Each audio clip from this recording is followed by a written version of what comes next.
public comments. So if you have a comment, please raise your hand by using that little emoji, or if anybody contacted the Selectmen's office, Kate, let me know if there are any comments that you'd like to share with us. Okay, I do not see any raised hands. However, I've been chastised that sometimes I don't see them. Did anybody else see any raised hands? Looking good, looking good. All right, so there being no public comments, we're going to move to the first item on the agenda, and that is a discussion with Aquarian Water regarding Springdale Farms. And John, welcome to our meeting, and why don't you go ahead and provide us with a summary, and we'll ask any questions. Okay, well, good evening, everyone, and thank you for having us. Paul Lawson is also on with us this evening. Okay. And I've got a slide deck that I can share here. Is there a way for me to just share? Yeah, Kate can give you the power.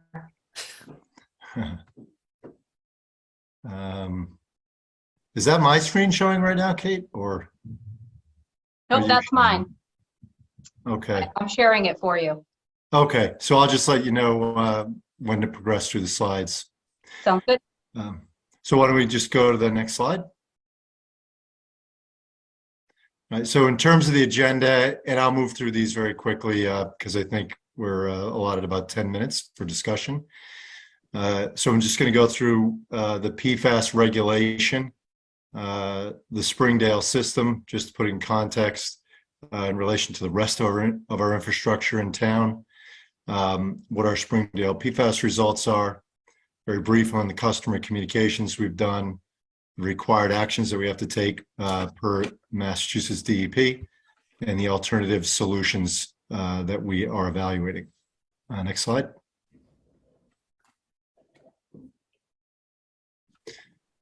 Oh, one slide.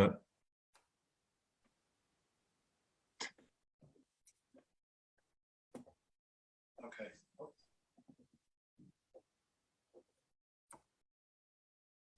So in terms of the PFAS regulation, there's a lot of information here. I'm not going to go through all of it, but that's here just for the record.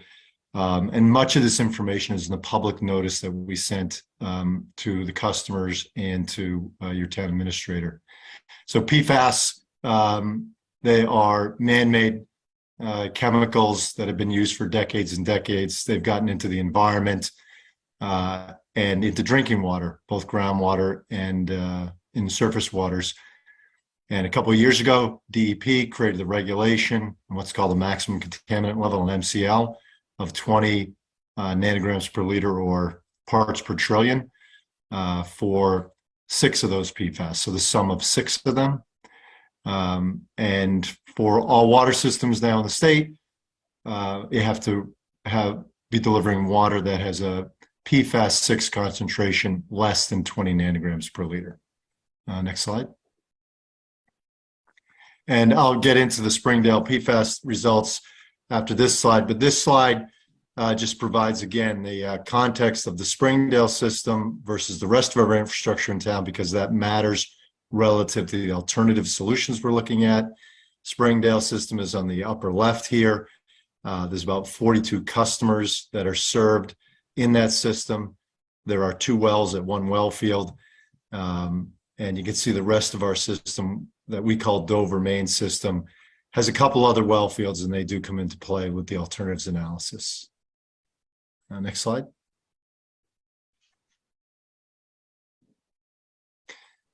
So the PFAS levels at the Springdale wells are shown here. This is actually, it's a sample that's taken, we call what is the point of entry. So there's 2 wells, they go through 1 treatment facility, and this is the water at the point of entry as it goes into the distribution system to customers. The regulation went into effect last October for water systems of this size, and that's why the data goes back just to October 2021. And you can say we were between 10 and 20 parts per trillion of PFAS 6 for most of the last year. And then those levels started to climb in August and into September. And the regulation is for your quarterly average. So the quarterly average of those three orange sets of data from July, August, and September are over 20 parts per trillion. So that is not in compliance with that maximum contaminant level. You can see, by the way, on the far right, that the level did come down in October. Next slide. We did do public communications and what's called public notice and public education to customers. That information was also put on our website. There's an excerpt from our website shown here.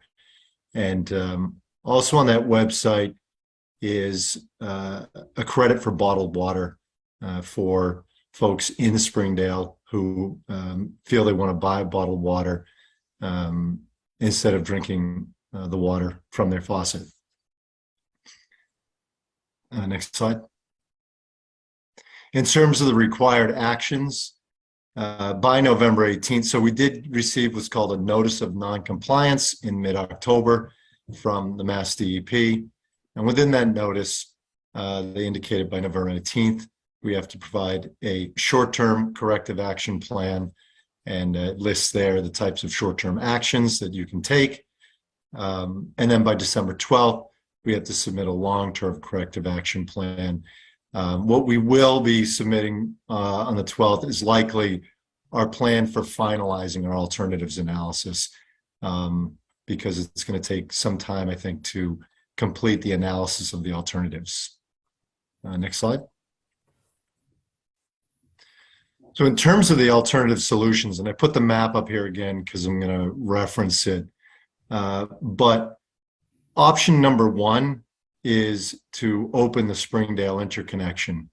So in the upper right of the map here, you'll see a line that is in black dashed line. That is actually a town-owned pipe. I think you're all pretty familiar with that.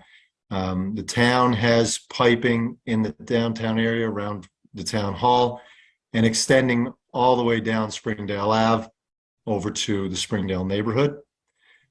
We also have some piping downtown, but it ends just in the vicinity of the town hall. It doesn't extend down Springdale Ave.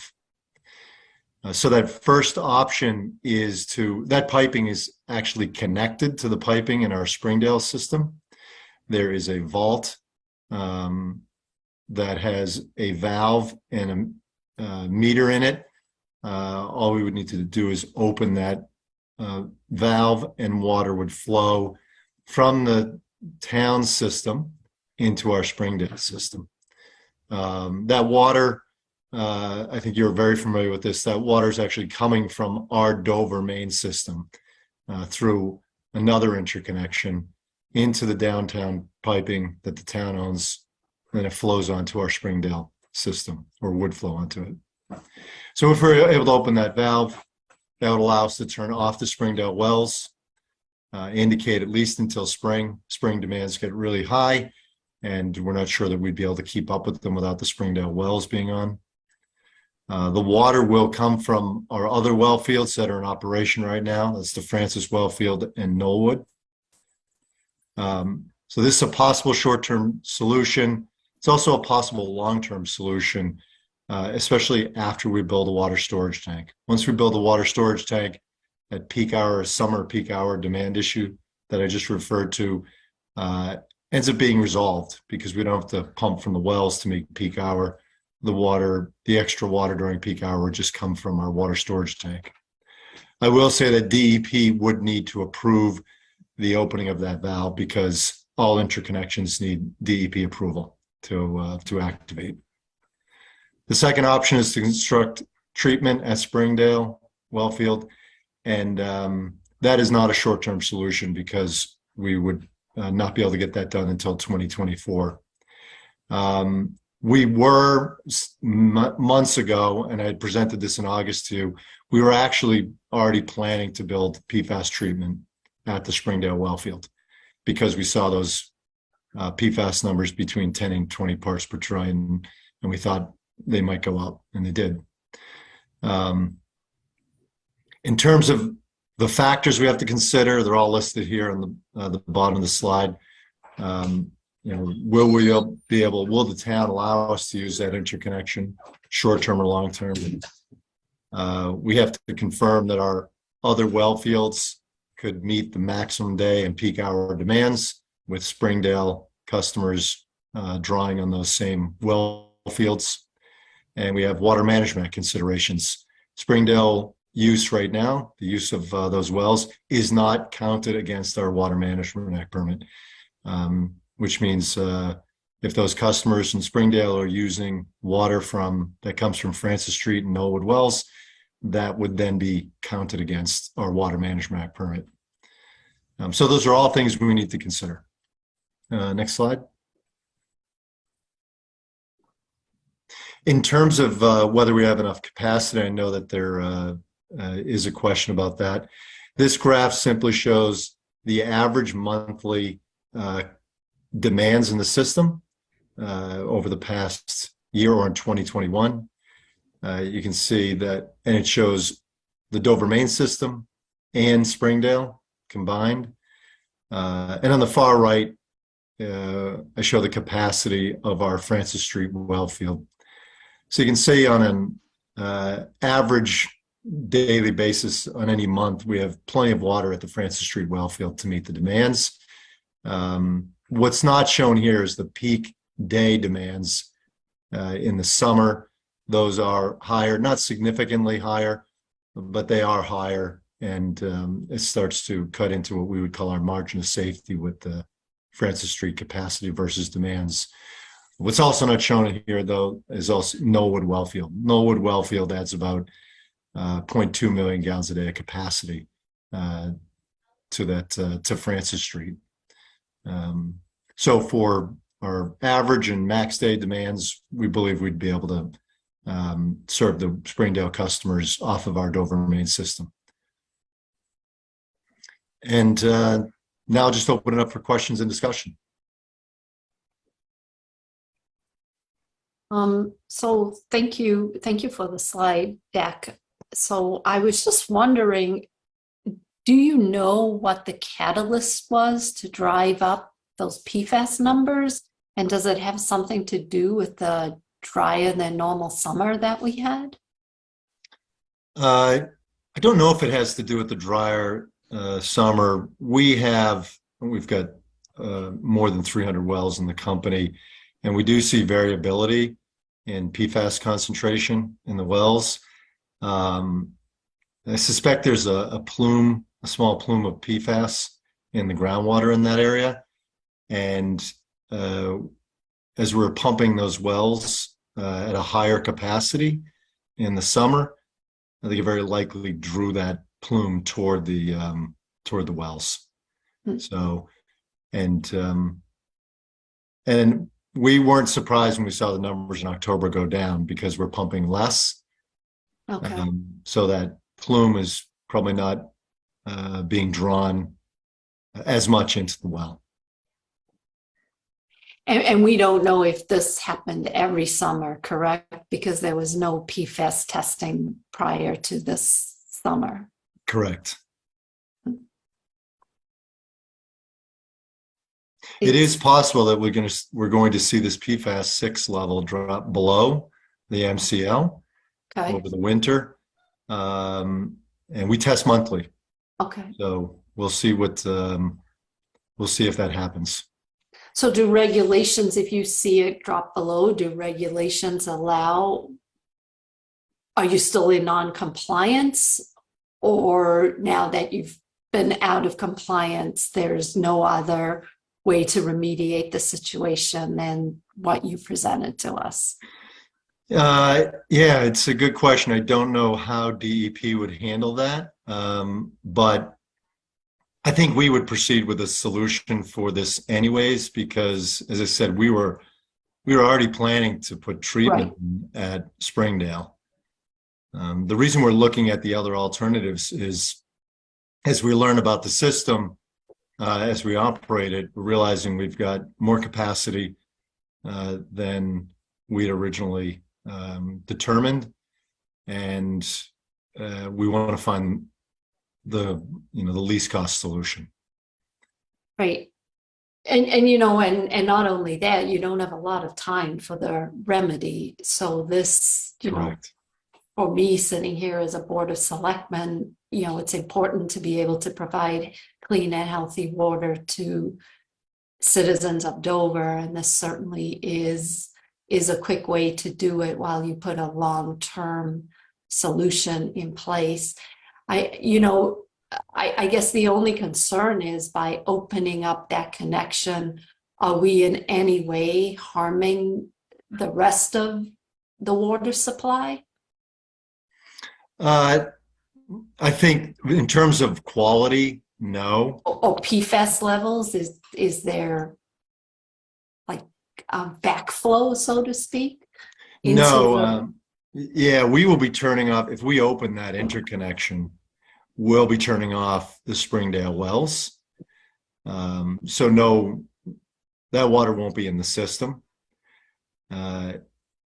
And I know there's a question about discolored water as well. It's definitely a risk because that pipe between downtown and along Springdale Ave, there's water in it, but I don't know the last time it was flushed through a hydrant. So we are going to flush that out. We've actually fixed 2 hydrants right at the intersection there with Springdale Ave in the last week and a half. Thinking that if this got approved, we would flush that out. Okay. Well, we have the historian on the call, Carl Warnick. He might be able to answer that question for you. But those are my only questions. Thank you, Bob.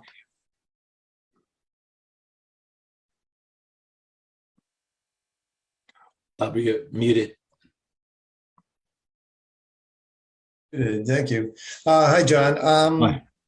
I had the similar question that Robin asked. I mean, right now the system is self-contained.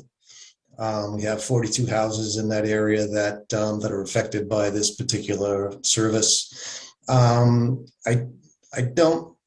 don't know, and it hasn't been taught. And clearly, opening a valve, moving water from the main system through into the Springdale system on the surface is sort of a no-brainer, right? It's the easiest thing for you guys to do. I am a little concerned. I mean, I think it is Robin's question about if we open the valve, do we run a risk of contaminating the other houses in the town? And I don't know the cost benefit of supporting the Springdale neighborhood in other ways and protecting the rest of the system. I don't know if that's a real risk or not. I think people may, who are on the call or living in town, may want an answer to that question. And assurance is that if we open up a valve that's been closed, I'm going to ask Carl to speak about this. One of my questions was, why the heck was the thing closed in the first place? So I want to be assured, I want to be able to assure the people, the residents in town, that if we take that approach of opening the valve and supplying water from the main system, that there is absolutely no risk of contamination to the rest of the system, because I don't want to make a bad situation worse. The opposite side of that question is, I mean, clearly you don't want people cooking and you don't want people drinking water with this level of contaminant, but is that the only impact? Well, the best space to get a sense for the risk related to this water is in the public notice. That public notice is actually most of it's standard language from DEP, and they describe the sensitive subpopulations and the impact on them, and then folks who aren't in those sensitive subpopulations. What they indicate is that it is a long-term, like a lifetime exposure issue when the levels are above 20 parts per trillion.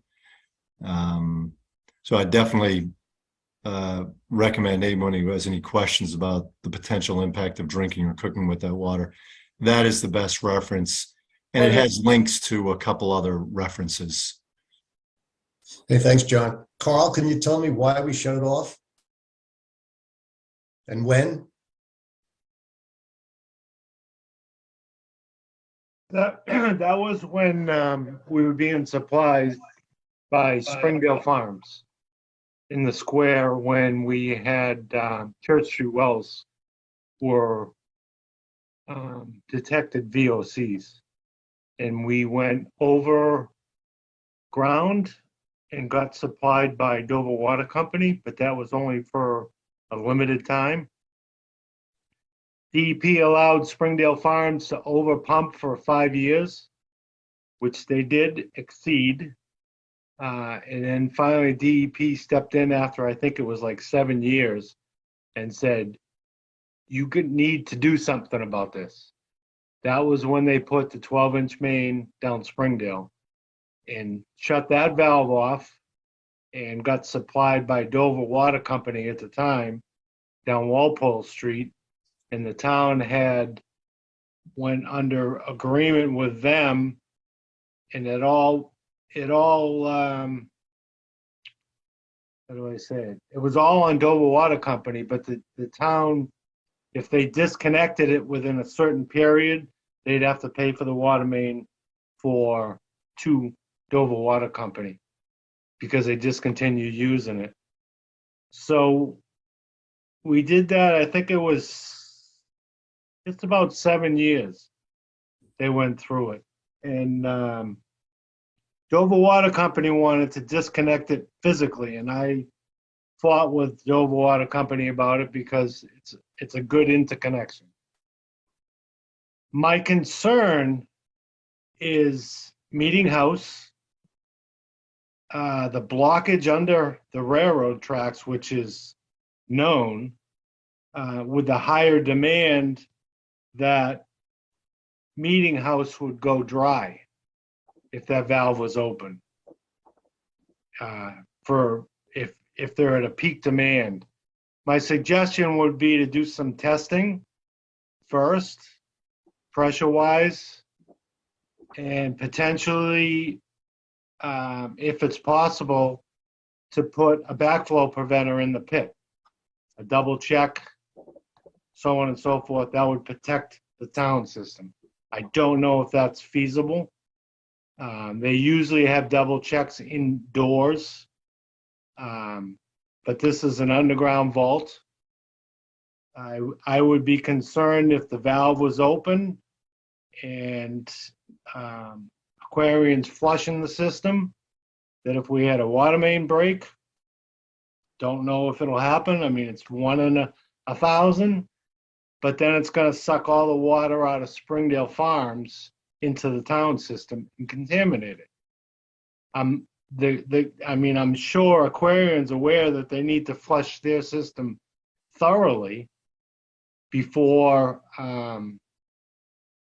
using the town's infrastructure for that. But there's always a potential of something happening on the main system that will suck all that water out of there. I mean, I don't know what the plan is as far as flushing the PFAS out of their water mains.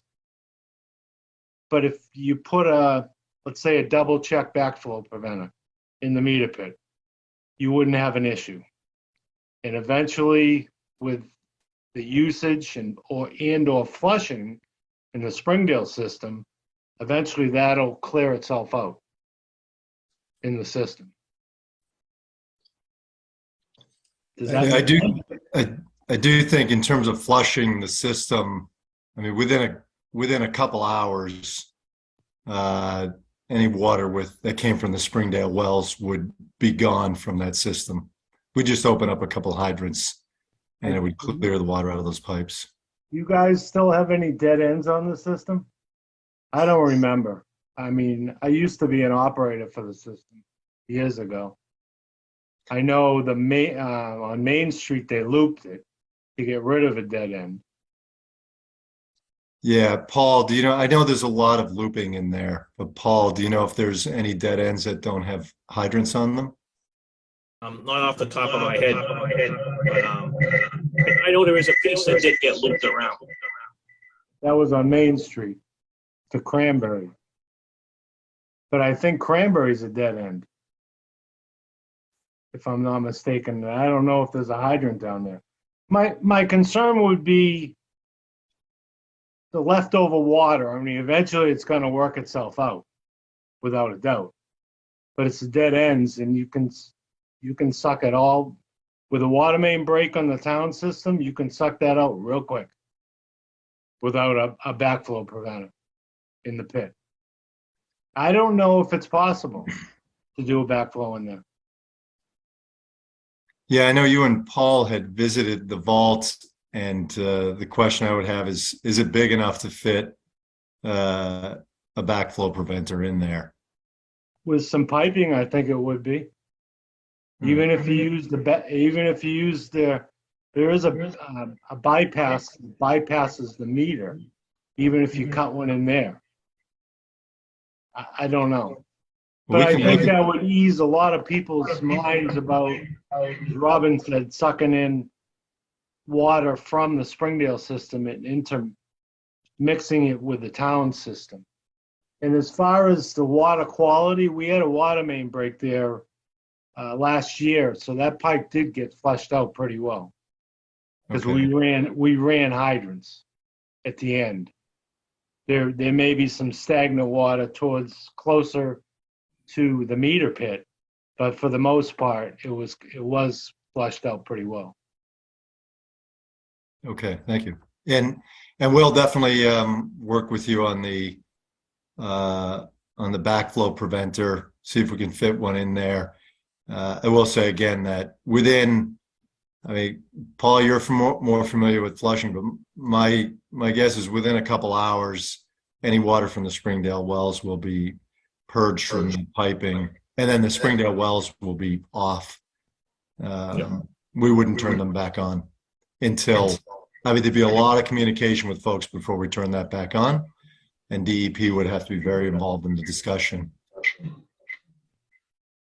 Because I know on the hydrant closest to the tracks downstream, you can't open that hydrant because Meeting House goes, it's just because it's a higher elevation and there's issues up there. Okay. So you just got to kind of keep that in mind. I mean, maybe we do a flow test and put a pressure gauge on Meeting House. There's a hydrant I know we can tap onto with a pressure gauge and see if the pressure drops. Yeah, so Carl, these are all great suggestions, and I think you should work directly with Aquarian on some of the details to, no pun intended, flush this out. Okay. Sorry if I went on too long. I'm a jokester here, but I saw John had his hand raised. So John.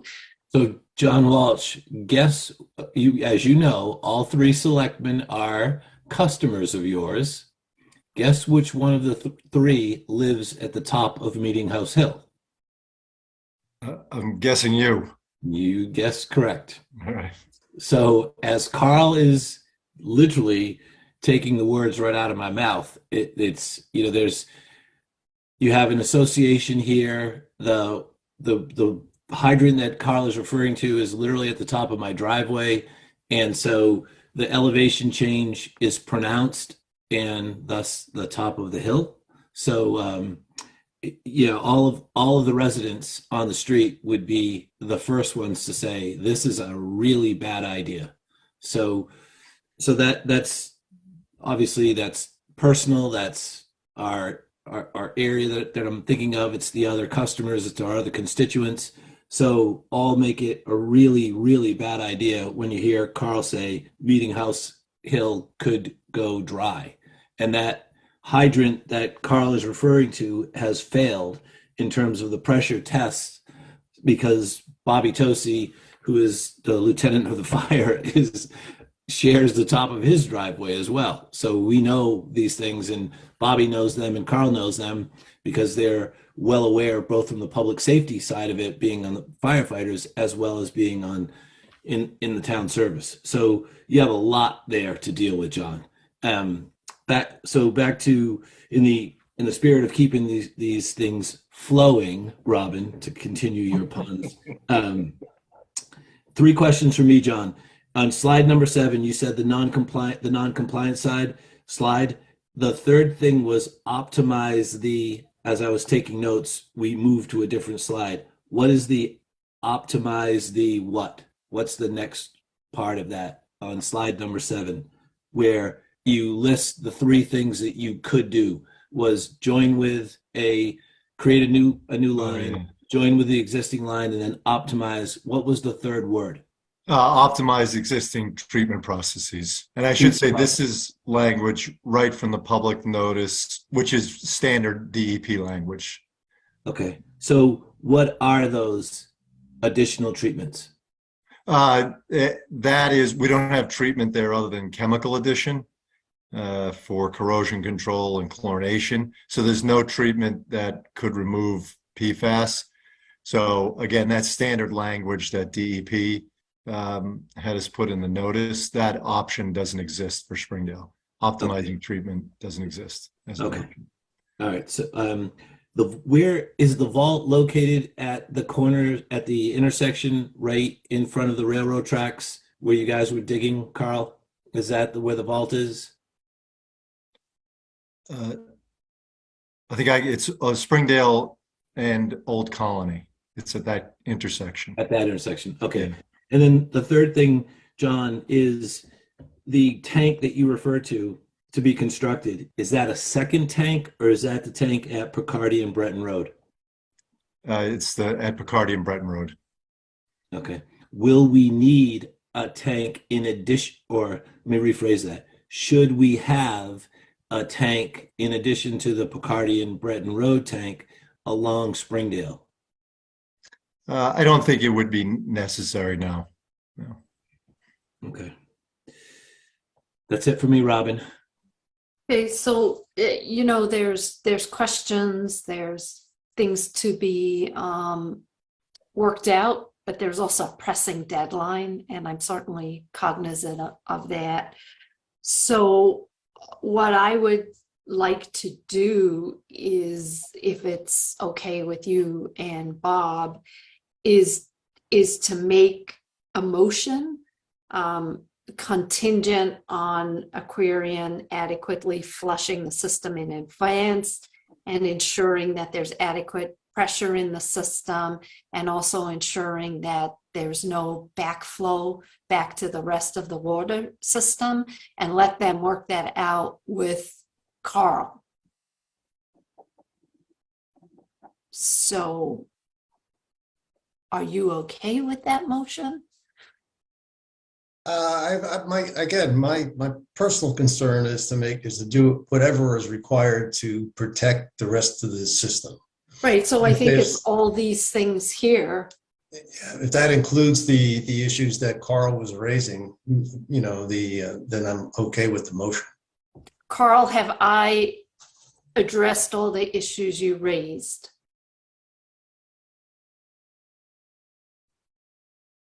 Yeah, I mean, the backflow preventer, double check or whatever is chosen, will protect the system. The pressure loss on Meeting House, it has to be tested Right. with So, the flow. So, right. All right, So so then- so Robin, then it sounds like your motion covered all the issues. Okay, So so, I'll second the motion. all right, all in favor? Aye, Robin Hunter. Aye, Bob Sprant. I, with 3 houses and 14 kids, 5 dogs, will be moving all of them to Robin's house when the wells go dry, John. So just know that I am saying aye for this, and hoping. John, you're more than welcome. We're a pet-friendly house. Yeah, lots of room. So I just don't think we have any choice, John. I know it's not a good situation to be in, but we have to do this in the spirit of moving as fast as we can to get everybody the water that they need to run their lives. So, aye. And protect everybody else. Yeah, and protect everybody else. right? And Robin, can I just clarify that that motion is for the short-term solution? Yeah, but not- sorry, Chris. You see, I wrote things down, but I didn't write that down. So yes, you are correct. It's like the short-term fix, right? And it's a conditional motion, right? Right. I think I got the conditions right. I think you did. A plus. What I messed up was on a temporary basis. I did not add that to it. So Chris, you can amend my motion with on a temporary basis. Great, thanks. All right. Well, thank you, everyone. And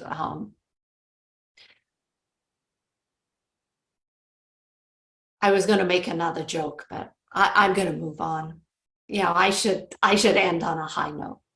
So the next item of business here is an update from Hale Reservation.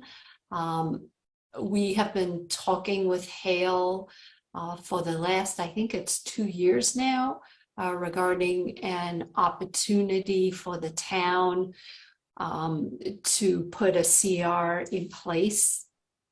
And the process, unfortunately, has been delayed by COVID, which has delayed a lot of things. But believe it or not, we have been moving it along during COVID and trying to get things ready so that we can bring it to town meeting. Also on the meeting today are trustees of reservations. Trustees have really been a partner to the town in these conversations. We have DA Hayden and Rob Warren on the call. You know, as you all know, the trustees own a lot of conservation land, not only in town, but in Massachusetts.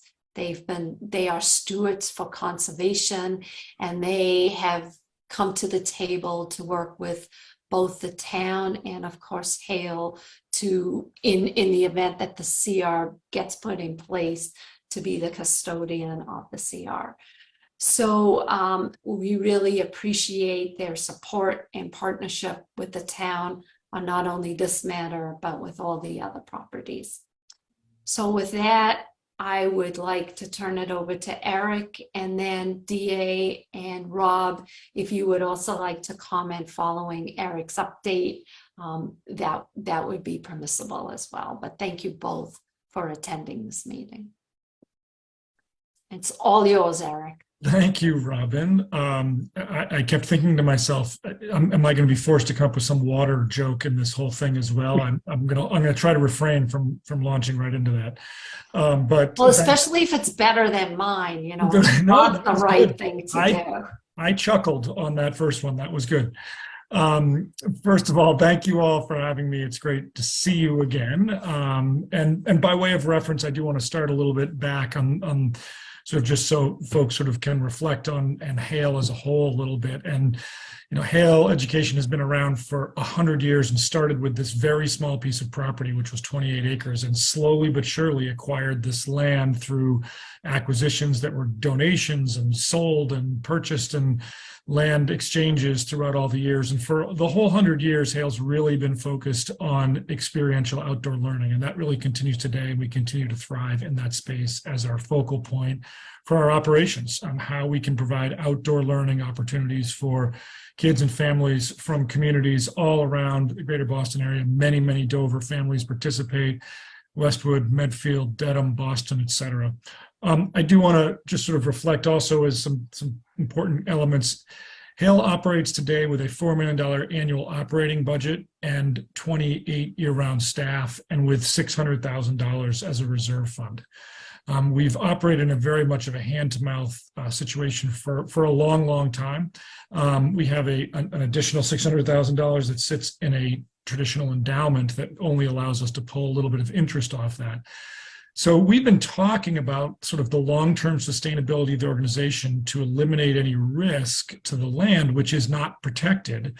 And that conversation actually began as far back as the year 2000, when I had just started at Hale, and Hale approached Dover about a CR, and we agreed mutually that it was not the right time, and we'd wait and develop the story, and that made lots of sense. In 2016, Hale really committed to a campaign that would expand our programs, improve our facilities, create financial stability, and, if possible, protect the land. And we presented an offer to Dover before some of the folks on this call were, sitting in their current seats. And that actually began in 2018 and 2019 when we first spoke with the town about a conservation restriction on over 630 acres. And at that time, we said, we would request $10 million from the town for that campaign. It's part of a larger campaign that includes the same commitment from the town of Westwood and a substantial commitment from private donors. The work proceeded pre-COVID, and as we all know, it was interrupted, as you said, Robin, appropriately so, and we all paused a little bit. And as I've shared with others in this Zoom call, it was really an existential threat for Hale at the time. We owed over $1 million to our customers, and had to decide if we were going to shut our doors as an organization, send everybody home, try to refund folks, and how to move forward. And the board actually did approve the idea of land sale, and we began working with land planners during COVID. As we all know, PPP federal funds staved off that. We were able to proceed and keep the organization moving forward. It did highlight the real need to engage this effort and really push this forward. Pre-COVID, we set out the option to eliminate the potential of land sale forever and create this sustainable business for Hale. And as we saw, COVID things starting to settle in early 2021, we did speak to both towns, Westwood and Dover, about having a real solid plan regarding the $10 million. And we wanted to really know what that plan was at the end of 2021. We had talked a little bit about maybe the fall of 2022 is when this could come forward.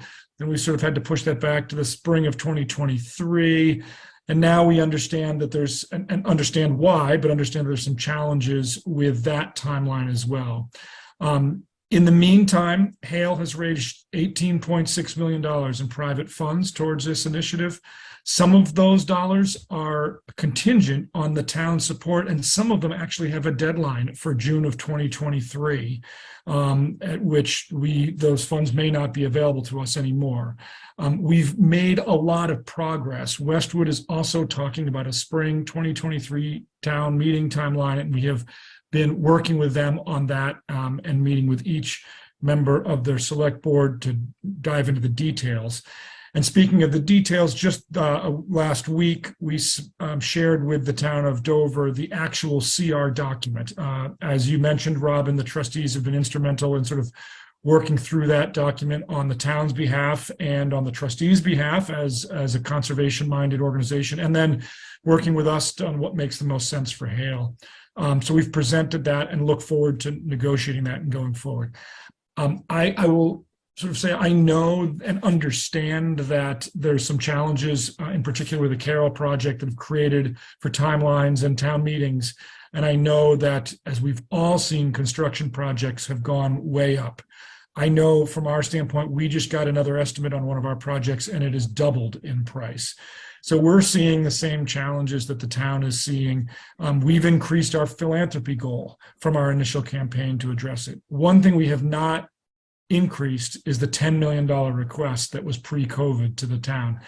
And I can speak for, a little bit, I can speak for our board. That's becoming a stress point, that everything has gone up and we've, how do we manage that? I know there's been a lot of volunteer effort. We've begun doing more work in the communities.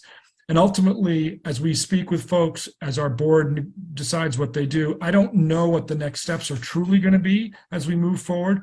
The board is committed to the goals for program growth, facility improvement, financial stability, and really has been committed to land protection if we can make that happen, and genuinely want Dover to be participating in this effort. This is a chance to protect a property that is larger than Central Park. And given the agenda item you just were talking about has implications on our water systems, on the natural wildlife, the habitat, the health of our community. And we really want to make sure we can be part of it. My hope is that the select board believes this is a good opportunity. I somewhat understand that to be true, believes it's a good opportunity, and that the select board can really consider a concrete timeline so that we can really have something to work towards, and we can know where we're headed as we go.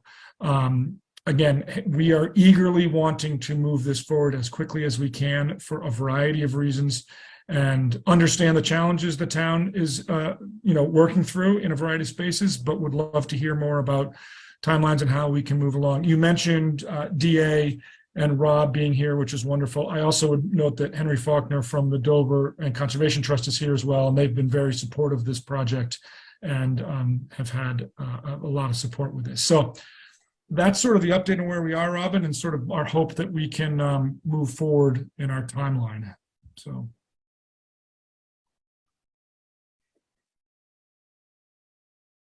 Robin, you're muted. That's because I was trying to also read something in the chat. So I believe that the town of Dover has demonstrated throughout this process our support with Hale. We have been moving this process along as quickly as we can. I know a few months ago, there was even compliments from Hale about our town administrator and the way he had moved the CR. So, in my opinion, we have demonstrated our support and have also moved the process along. John Jeffries and Chris Dwelly meet regularly with Westwood. It is important for us to understand what Westwood is doing as well with this process. We used to have those task force meetings. You want a timeline, and we need some things as well. We talked way back when about the importance of education, about the importance of putting together a plan so that we can make a value proposition to the town. What do I mean by the value proposition? It's not simply the fact that the valuation came in at 20 million for Dover's piece of land, and Hale is willing to give us a CR 10. The value proposition is much more than that. It is, how does this impact the town of Dover? Why is this a good thing for the citizens? And the questions that need to be asked or answered. And it's not, the town needs the help of Hale and the trustees as well. But what needs to be answered is, how much of that land can be developed? What could a development look like? Because those, would Westwood be willing to connect MWRA water to a development? These are all questions that need to be answered, along with what is Westwood getting, and how much is Westwood paying? Even though their situation is different, we need to be able to answer those questions. So what I ask of you is, we can discuss this evening potentially doing a fall town meeting. But what we also need to understand is, when are these educational pieces going to be available? When can we vet them with both you, trustees, the town? Because the way I see this passing is through a grassroots effort, and that is going to take a lot of work. And that means if we have a meeting targeted for the fall of 2023, we need to be working now to get the word out. Those are my comments. Bob?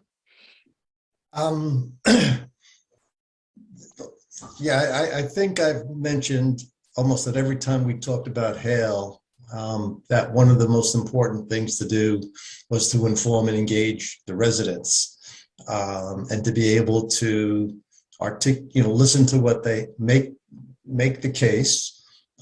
Clearly, open space has been a legacy of the town forever. We benefit from people's generosity in the past. It's a huge, huge benefit for the town, just on its own. But I mean, in order to get a real sense of the thinking of the town, the town has to be engaged. There needs to be information sessions. People need to be free to ask questions. We need to package information for them to educate and inform. To me, listening to this sort of the history of this process, actually, I think we talked in 2018. It was when I got elected to the board for the first time. So yeah, I remember that very well. But this is going to be I don't necessarily think it's going to be a difficult topic. I think there's a lot of moving parts. And that in order to do this justice, this needs to be terrific collaboration between the people who have as stakeholders in this effort, and also between the towns. And that's going to take a phenomenal amount of oversight and management. And I haven't seen that come to fore yet. And it also has to be coordinated and consistent. So if we as a town, want to move this to town meeting, there's just a lot of work that has to get done. And I've mentioned this at least, every time these things come up over the past year and a half, and I still haven't seen any sort of collaborative, consistent messaging going on. But that's the next step to me. The next step is get all the parties together, lay out the case, and begin to talk to town residents so we get a feel for what their concerns are, address those concerns. When all that's taken care of, we would be positioned for a yes vote at a town meeting. Maybe some people work better with a deadline. That always worked for me. As Eric, I think you and I discussed before I went off on holiday, that it looks very difficult for Dover to be able to accomplish all that and have something done in May or June. I think that we can do a really good job of initiating conversation in that period of time, and to begin to be able to shape, in reaction to residents' comments, be able to shape a well thought out approach to moving this forward. So to me, I think there's a team that needs to get together and really start to, lay out the timeline, lay out the campaign. This is a campaign, and get the right parties involved to sort of lead the charge. Thank you. Don, do you have any comments? Yeah, so thanks, Robin, and Bob, thanks for those comments. So just let me add a little bit of color, a little bit of depth rather to Bob's comments, and just give you sort of the things that we have done. And Eric, you know this, but many people on the call don't, and so, or may not be aware of the depth of this. So as Bob has just described, and Eric, as you mentioned in your comments, this began sometime in earnest in 2018, obviously COVID, blah, blah, blah. But we, at the beginning, the town of Dover put together the Hale Committee. We put together, this became a major topic every month at Open Space, the Open Space Committee, together with Amy Moot. And Amy has been an integral part of what Chris and I have done up to this point with, I also want to mention Rob Gotti as the chair of the Westwood Board of Selectmen, and Chris Coleman, who's the town administrator from Westwood. As Robin mentioned, Rob Gotti, Chris Coleman, Chris Dwelly, and I have been meeting regularly. So I know the messaging, Bob, to your topic has not been something that's been clear and present and begun to permeate itself, because before we could do the messaging, we needed the CR. So the language in the CR has been the focus of all of the things that those committees, Hale Committee and Open Space, have done. And I just don't want to belabor the point, but we have put a lot of time and energy working with Eric, working with his committee, and as has, I'm sure, DA and the trustees with Rob have been doing this as well. So we are here. We can't look back. We want to move forward. We desperately want to move forward, Eric, in a time that's going to be conducive to what you need and what you have to do.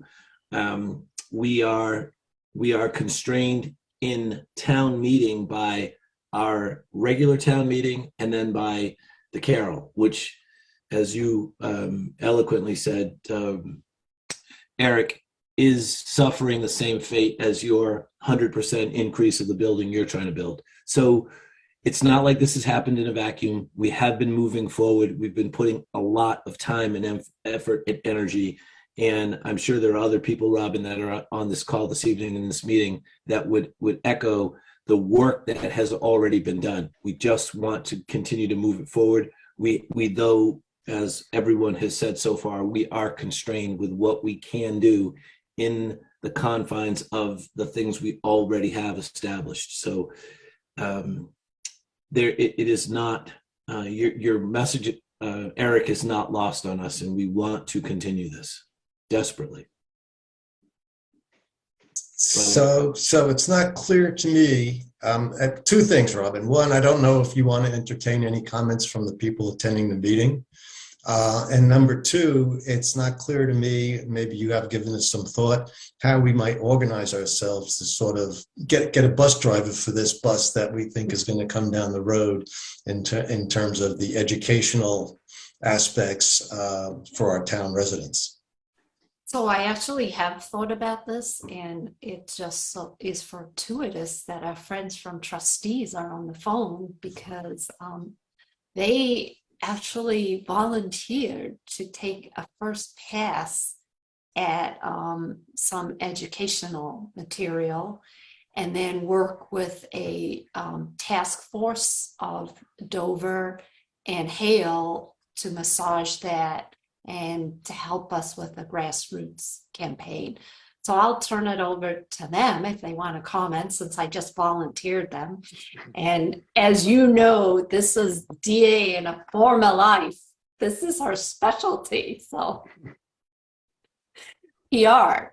So I'll turn it over to them to make a few comments, and then I do have some other ways that I've thought about maybe moving this forward. Robin, you are very kind. Thank you. We're happy to be here. We are also very committed to this process. And I think that Eric is fully aware of our involvement, as is Chris and the other folks who have been working on this project. We also believe what John and Bob and Robin have been talking about, that a campaign is really needed here. And we have to look at this in a very holistic fashion to address questions that the community has, to share information in, a very transparent fashion. And Rob and I have talked about how the trustees could begin to shape an outline for that sort of a program. And then with the blessing of the selectmen, have a group from Dover and then a group from Hale that we can all get together and really put some legs on this and begin an information program and an information outreach program with the community. It's super important that people understand all the details, that they're confident in what the process is, that they understand what it is that they're being asked to vote for. And to do that right, it's going to take time. I mean, this is not something that you can just, snap out of a can. So that's where we stand on this, and we're ready to go to work. Rob, do you want to add some context? Sure, glad to. Thanks, DA. And thanks to all the board members for having us here and giving us the opportunity to speak tonight.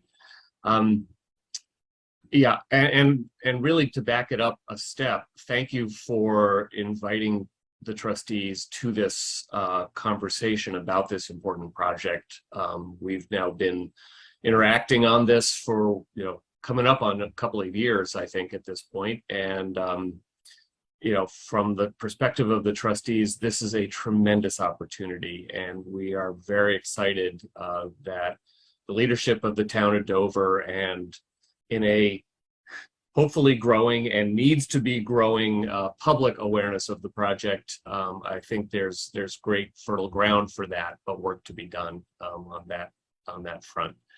As I think probably everyone on the call may know, the trustees is not to compete, Eric, but we're now past our 130-year mark. America's oldest organization of our type doing this kind of work. And we are very present in Dover already with Noanna Woodlands and Poisson Farm, where DA is sitting this evening. And this is the kind of work that we've been doing. I've been doing this kind of work in Massachusetts for over 30 years, protecting land through direct acquisition and through conservation restrictions. The trustees is the largest holder, largest nonprofit organization holder of conservation restrictions in the state, with over 20,000 acres under CR. So this is a significant project for us, but not outside of our wheelhouse. So in terms of where we stand today, as Mr. Jeffries noted, the education it has been a little challenging to launch the education at the scale we would like, because we have been doing a lot of work in the back room, working with Chris Dwelly as liaison to the select board, and Chris Coleman and Westwood, working on terms of what the deal that we want people to understand really would look like. And we are really arriving at that moment, eager to be working directly with the municipal folks to kind of take that to a stage where we can start taking it on the road. So I think that moment has arrived. From the trustees' perspective, I hear what Eric is saying about the board, his board's concerns about timeline. I hear what the board of selectmen here is saying about the concerns there. This is just too important for a project for us all to let a 6-month window of some kind really become the problem. We need to figure out how we bridge that, but I think that I'm optimistic that there's goodwill on all sides to see this project happen. But we need to find the pathway that works for the town, given the other challenges to the town, and that gives Eric's board some of the reassurance of engagement and positivity that that they're looking for. I think there are ways we can get there. More to talk about there. So I'm happy to answer any questions about trustees' role here. But basically, as DA said, the public information is something that I'm very glad to have DA as my partner of the trustees working on, because that really is an expertise of hers. From the conservation outcome here, which is really my perspective on this, I just think this is a tremendous project. I applaud the town for engaging on it as it has, understanding the promise of the opportunity, establishing the task force to really delve in and understand it more deeply. And now to be engaging in an appropriate way with a broad slate of municipal needs on how to make it a reality. Robin, if I may, just real quick, Eric or Rob, for either of you, have the Save Hail organization folks been, continuing their efforts, and what conversations have you had with them in their efforts that we might be able to leverage in this next phase? Right. So John, I would leave it to you as the liaison of the Board of Selectmen to coordinate those efforts, because we all agree that communication is really important. And, I really do believe if trustees is willing to put together an outline, and then maybe we should re-energize the task force, or maybe just a subsection of the task force to move this communication and education piece along. Does that make sense to you? Yes. Okay, perfect. There were some comments, so I will open it up quickly for comments. So Justine, I believe you had a comment, and then Dave Haviland had a comment. Okay, I'm going to speak as the 13th fairy who is not invited to Sleeping Beauty's birthday party. I am a kindly affectioned open space person. I also, as some of you know, I've been on the Open Space Committee for over 40 years in Dover. I was executive director of a regional land trust. I also earned my living as a commercial banker, primarily in real estate.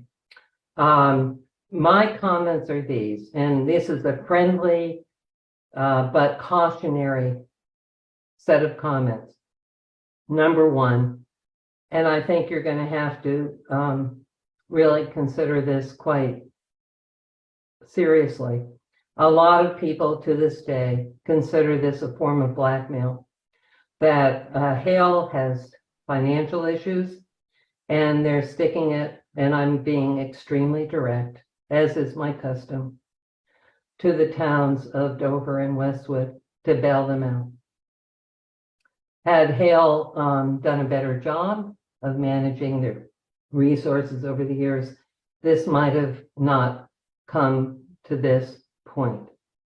Number two, I am disheartened by the fact that Dover increasingly is a town of a lot of urban people, many of whom are developers who, at our last town meeting, successfully thwarted a motion by our Conservation Commission to increase the setbacks for wetlands buffers. And I think there's a naivete. I'm a 46-year resident here in Dover. Henry, you've got me, Henry Faulkner's on this call, even longer, but increasingly, in my opinion, there's much more of an urban focus in Dover. And that means you can't count, in my opinion, on Dover necessarily going for more protection of open space. I think some people have said to me personally, I wouldn't mind having another 10 or 15, $3 million, $4 million homes on Hale. That's going to relieve my tax rate. And I don't think Hale has proven that there's any significant water resources. Third comment. Conservation restrictions, as you all know, Audubon doesn't want them. TTR generally doesn't want them. Certainly Upper Charles doesn't want them anymore. They're a pain in you know what to enforce. So at least me, not that you have to listen to me, this is just one person's opinion. I'm not speaking for the Open Space Committee. If I wanted to quote unquote sell this to the town of Dover, I would probably want to offer the town of Dover fee simple interest in the southern portion of the land and let the northern portion, which is where most of the camping activities, et cetera, that require CR issues to be dealt with, either not having a CR or having the trustees deal with them. So I think you have huge, in my opinion, problems in selling this. I could be wrong. And often I am wrong, as Bob, Robin, and John, no doubt, and Kathy will admit. But I'm trying to be a kindred spirit. I mean, I've given away lots of land in my former state of Iowa. So Justine, I appreciate your You comment. hear what I'm saying? We're not debating this evening. There'll be a lot I just gave opportunity 3 to debate points. it. Right. So appreciate your 3 points. Thank you. Dave Haviland, would you like to make a comment?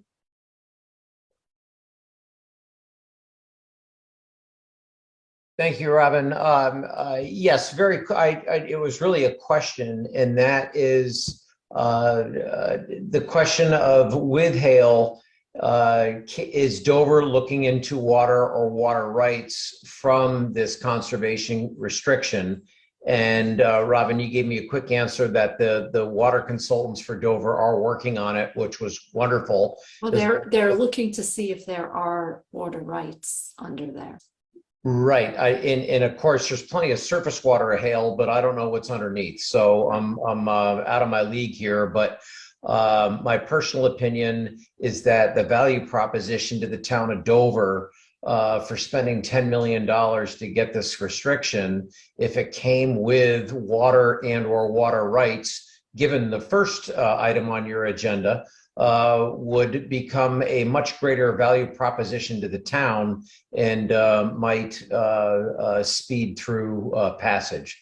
So something to consider. Thank you. It was just really a question, but I appreciate your offer to let me comment. Okay, well, thank you all. Thank you, Eric. Thank you, trustees. We have a lot on the agenda tonight. So what I would like to do is, John, I'm putting you in charge here, is if you could work with the trustees and Hale, figure out the communication plan, and then come to the next meeting with a suggestion of when in the fall makes sense to have a town meeting. Keep in mind that, you know, we need to make sure that we can get the information out there. I'm in favor of deadlines, so, but John can make the recommendation. So thank you all. Thank you. Thank you, everyone. Thank you. The next item of business is the town report. And Kathy, I saw you a moment ago. I don't know what happened to you. I am here. Oh, there you are. You moved. Yes, and the boxes move around. Right. Okay. Messed me up a little bit. So. So this is, thank you very much, first of all, for allowing me some time on the agenda to just speak on behalf of the Town Report Committee as to how you and the department heads and the boards and the committee chairs can help us more easily accomplish this yearly task of publishing the Dover Town Report, which is actually required by state law. So actually should be considered an important piece of each chairman's job description. But anyway, I thought it would be good just to very quickly outline what we do, which is to compile, edit, and make ready for print the 80 reports and or documents that we receive from over 50 report writers each year.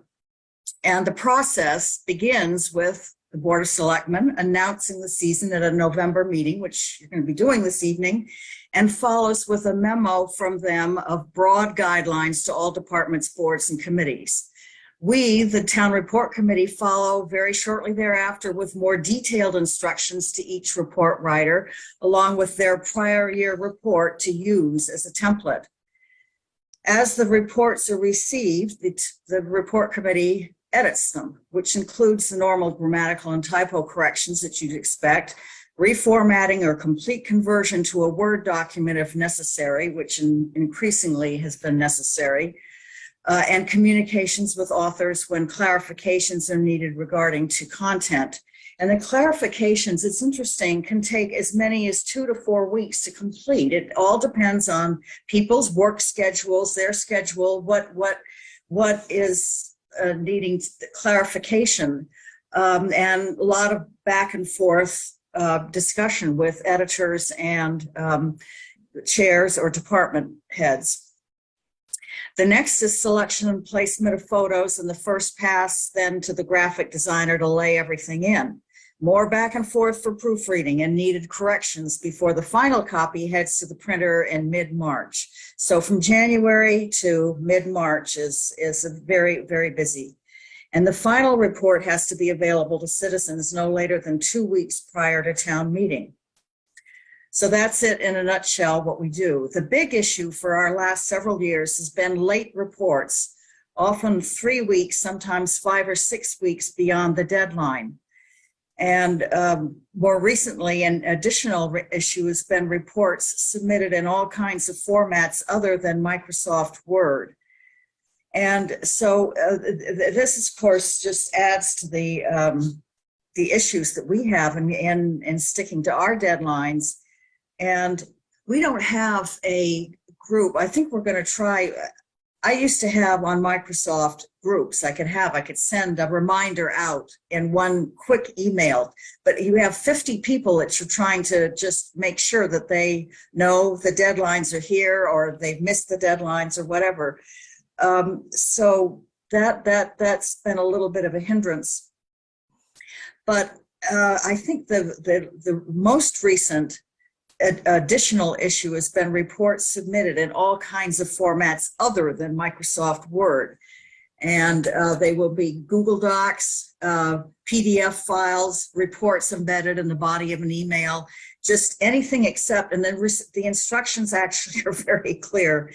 So Word is still the primary preferred format in the editing publishing world and is far easier to do the editing work in, which is why we're asking for Word documents.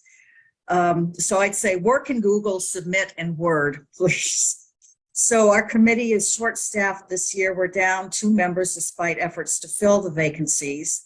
And so we'd like to just emphasize and urge cooperation with 4 points, all of which are in the guidelines, which will be coming from the Board of Selectmen and from the instructions from our committee. They are: submit your report as a Microsoft Word or Microsoft Excel document, number 1. Please respect the deadlines so that we can keep our deadlines to designer, printer, and citizens. Please write summaries, not diaries, containing the relevant yet brief information. And lastly, use your 2021 report document, which gets sent, and follow the accompanying instructions. That's all we ask. I think, why would I say this at a selectmen's meeting? I don't know how many people are report writers in this room, but I know that the Board of Selectmen does have several department heads under their jurisdiction that they can sort of help, impress upon people the importance of just staying on top of the deadlines and following the directions. Kathy, thank you. I can hear your frustration, and I feel as though you should just have as a watermark, needs to be submitted as Word documents. But yes, your directions are very clear, and thank you and your committee for doing this. The end product is always really the highest quality, and I think a lot of citizens do enjoy looking at it. And we will try and remind. Maybe one of the things we can do is just before the deadline at one of our meetings is remind committees that the report is due. That would be very helpful. I think that would be very helpful, and I appreciate this. I think that we're aware that you're understaffed. The townhouse is understaffed, I've learned, and in areas we're understaffed, and everybody's got their private lives and their jobs and their whatever they're doing, and so it's just. It does make things difficult, but we've tried to make it as easy as possible by giving you your prior year, set that up on the computer, and just, dump in the right dates and right materials. Should make it easier, and it makes it easier for us if people follow those directions. So thank you for letting me share that with you all. Okay, Bob, you have a comment? I just have a question. This work is being done over the holiday period, right? Mid-November through December. We're also doing in that same period, aren't we doing operating budgets and capital budgets and that kind of day-to-day work? And so there's just this peak, it seems to me, or of demand placed on some of the folks. How much, Kathy, how much sort of nipping at heels do you guys do? Well, so individually, if a report is a week late, you start going after reminding people that their report or calling and yes, but I'd love to be able to send. I definitely try to get a group thing going so that they will be able to be reminded. I think that once some people are able to turn things in very early. Even before Christmas. Yeah. But people with the numbers, that's a little bit harder. But for example, the warrant committee can turn theirs in. The only thing that they're waiting for usually is the certified free cash number. And the last 2 years, that hasn't been even available before we go to print. So that's right. We've had to say something about that and adjust their report a little bit. But most of the content should be able to be written, and we can always add if there's something that you're waiting on, some piece of information. At least we can get something laid in, but we can wait for the specific. So Kathy, it wasn't clear, do you start chasing after January 9th? Yes yeah. So maybe there's a way that we as the Board of Selectmen and Town Administrator, we can prompt sooner than that if we had a list of who's missing and whose information you have, say in mid-December. Well, January 9th is the due date. Yeah, but you want it sooner. We want to make sure people are working on it. No, I want to make sure that I'm not getting the entire treasurer's report 6 weeks after the due date. Right. Okay. Yeah. Thank you. John? I was showing everybody a picture of last year's, how remarkable it was. We appreciate that. Very it's also available online. No, when people can't see the online part, the majesty of what Kathy puts together, it's the art as well as the substance, right? Kathy, thank you. Thank you. You're welcome.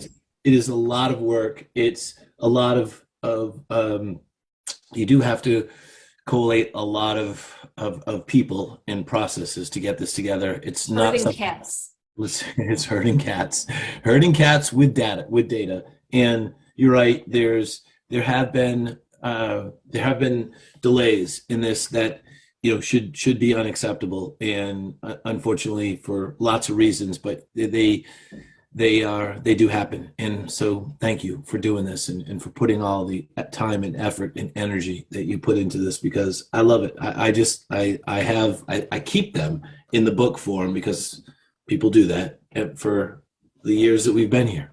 And they're great. I think a lot of people like the book form. We're reducing the number each year because more and more, there are still more copies left.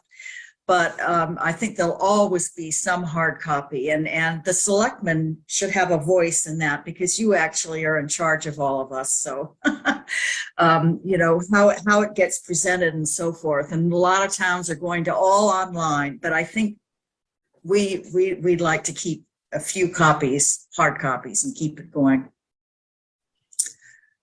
All right, so I am going to move to approve the 2022 Town Report Memorandum dated November 4th, 2022, and we will commit to reminding people of the deadline for you, and hopefully get it done earlier. Do I have a second? You're on mute, Bob. I'll second. That way we can. Okay. All in favor? Aye, Robin Hunter. I read his lips.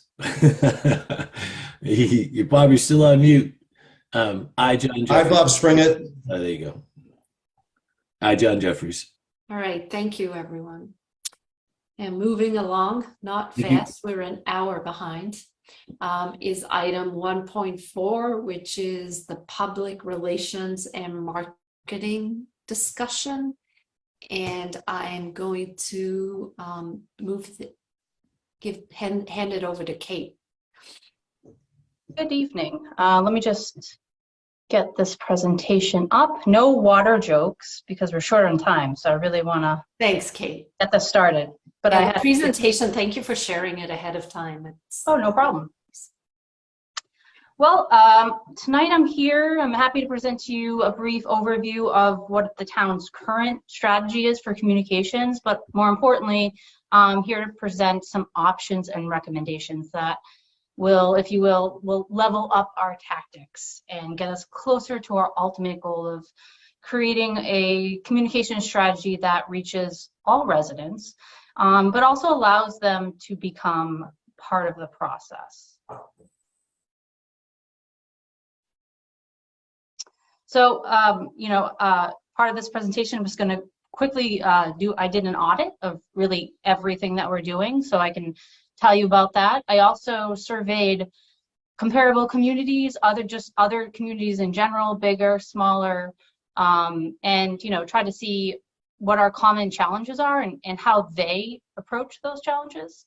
I'll briefly go over our target audience, and then finally, what else can we do? And I'll present some options and recommendations after my findings. So communication audit, we are really doing a lot. So I just want to briefly let everyone know what we're doing. So, of course, we have the website. We can homepage news alerts. We send out notify me text messages and emails that residents are able to sign up to. We email boards and committee chairs, stakeholders and staff. Press releases, they go on the website. If we have any calendar, we have meetings and events on there. We also have the official town social media channels. So at the moment, we have Facebook, Twitter, LinkedIn, YouTube. We try to utilize most popular platforms. And we also have a monthly community newsletter called Our Town. And this is in a digital form. And that is something that we're able to put out monthly. And that is actually coming up upon a year of doing the newsletter. And, if you think about it, 3 years ago, we only just had the website. And a lot of the website strategies that we use with the website now wasn't even available in that form of website. So we've really come a long way, and we're doing a lot. How we do it. We are a small but mighty communication team. So I'm really the person really that does the web content and creation along with Felicia. And we also have a part-time staff member who helps with website work. So really, it's really up to us when it comes to social media channels, any marketing materials, any uploads, helping staff, training staff to update their own department pages. From there, I put Ruth Townsend down on there, who is, really the muscle of the newsletter. She also is very involved in the community center project as far as getting information up on the website with that as well. And then from there, it really comes down to volunteers, staff, town departments, community groups, and what I like to call like our ambassadors, our citizens who are volunteers, but they really take that extra step in sharing our town official news, whether that be from our Facebook or website, Twitter, and then sharing it on their channels, whether that be their personal social media channels, but also platforms that we don't participate in, like the community Facebook page and Nextdoor. Dover, like how we're governed, a lot of our success is because of our volunteers, which is actually a really great thing. Sometimes it's hard to measure the metrics of that, but I'll use Janet Greenwood as an example. I don't think she would mind. She's always taking our information and sharing it on other platforms to get the word out. So that really is our communications team at the moment. And I just want to give a quick shout out to Felicia and Ruth and everyone who helps out. But it is really us on doing all the work. And I would just do a disclaimer here. I'm just really going to focus on the town communications, Council on Aging and Parks and Rec really do the same platforms and use the same platforms that we use, and they do a fabulous job. There are some exceptions, but I'll tackle that at the end of this presentation. So, like anything in municipalities, the main thing I thought of are what are other communities doing? So generally, communities are using the same platforms as Dover. This is Facebook, Twitter, website alerts, YouTube, newsletters, apps. A few are now utilizing TikTok and Instagram. And engagement platforms are popping up in communities like Amherst in Dartmouth, and I can show you that later. I would say the main difference really is staffing. Staffing. Larger communities have dedicated staff members for communication. This increases their posts and allows for more storytelling, marketing content, informational campaigns. And they're really able to schedule their content based on user preference and strategic timing throughout the week.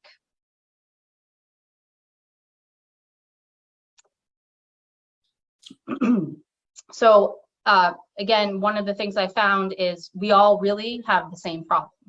Whether it's a city, a larger community that has communication directors, communication associates, assistants, is how can we communicate better? How can we reach all residents? How do we communicate, but then also engage? Because we know that we're getting the information out there, but we're just not seeing that two-way street where citizens are engaging back. And, that's on us, but it's a common challenge. Every community has it. So just quickly, just to give you some ideas, some stats on where we are right now. In our Notify Me and off the website, we have 374 subscribers to our general town news, 304 on our COVID-19 updates list. Parks and Rec comes in at 154. And then our community center project subscriber list is 90. Although I will say most community center project updates we send to both lists. So, we really try to get everyone in that aspect. Our social media, we have 53 subscribers. Actually has gone up quite a bit. Our top 5 videos have been viewed over 300 times. On Facebook, we have 705 followers. And on Twitter, we have 453. What are the top 5 videos? I didn't want to say this, but Chris's his first COVID update we did is #1. I didn't want him to get, too caught. That's a big head. Yeah, okay. Talk about target audience, that's an easy one to check off. To me, it's everyone, right? So that's easy, but what's not so easy is that everyone prefers to receive information in different ways. Generally, seniors prefer in-person meetings and events. They're less likely to go to the website and social media, obviously prefer print materials. They're also a highly active participation group. And, they really don't want to be left behind because of their preferences. Families less likely to attend meetings, but want their voices to be heard, more likely to go to social media channels, want really concise information, easy to find, high interest in community projects. And the youth, we're not anywhere there yet because their biggest platforms are TikTok and Instagram. They prefer videos over text and really low patience for time-consuming media. They're not going to go on the website and click 10 times to try to find a memo I wrote. It's just not going to happen. So, I think this is important, is knowing our target audience. Obviously, it's a huge ask, but then also figuring out these different groups and how we can pivot and make sure that we're getting the information out to everyone. So part of my research is I was looking at other platforms and other ideas that other towns were using. These are my top 3 that I reached out to, that I did reach out to a few others and had some demonstrations with them. But I think these are kind of like our top 3 as far as how can we use these services and tailor them to Dover and what Dover needs? So the first one I reached out is Granicus HQ Engagement. They participate in the Gov delivery system, which is probably one of the top email, text, messaging systems for government in North America. But they also offer e-newsletters that coincided with the social media channels and everything like that.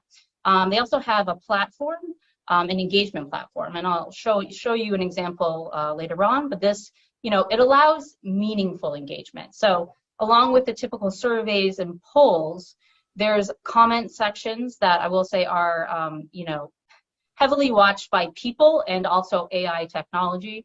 So there's places where people can put stories, personal meanings about projects and opinions. I think that's important because a lot of people don't really want to talk at a meeting. If they have a personal story about a project or something like that, that's not something they're going to talk about in a public meeting. This is a place where they can put that up on the site, and there's also no ability for anyone to comment. It's just them putting on the story. Also Q&A sessions, it really have the contacts to anybody for that certain project, timelines, where we are, funding. You can pretty much do it all. This one was really great with metrics. It measured everything. It could show the positivity, has a positivity scale. When comments are positive, they're negative, you can kind of see where they are. It really is, the top platform, I feel like. Another thing is our website right now, we use Civic Plus. So one thing we could utilize, and maybe something we'd have to add on, is an e-newsletter. These something that the COA does, and they do a great job, and I believe Parks and Rec as well. And the difference between an e-newsletter and the newsletter we do currently is an e-newsletter is, you open up your email, the entire newsletter is right there, and you can scroll down, click where you want to click. Sometimes you don't even have to click because the information's right there. It looks really nice. It's mobile friendly. It's really the norm right now. So I think that is, probably like a low-hanging fruit. It was something we should definitely do, whether we do it with Civic Plus or a different company. I think that since everyone does go to their phones, that to me is a no-brainer that we should try to utilize. It doesn't have the best metrics as far, I think it's just really typical. We can see who opens it and who doesn't.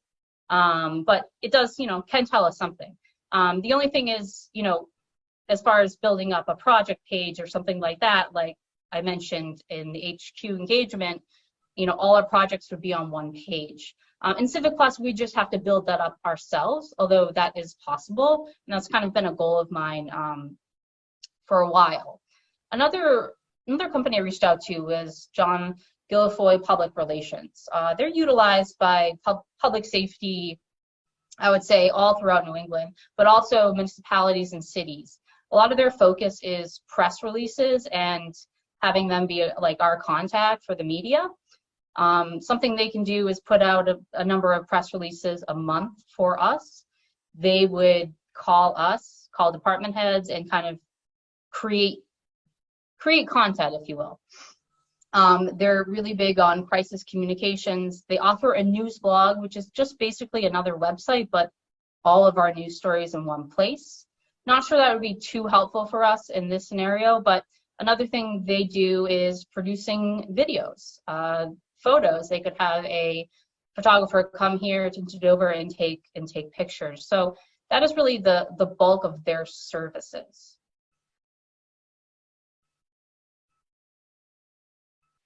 So with that, taking all that into consideration, I have 3 main recommendations.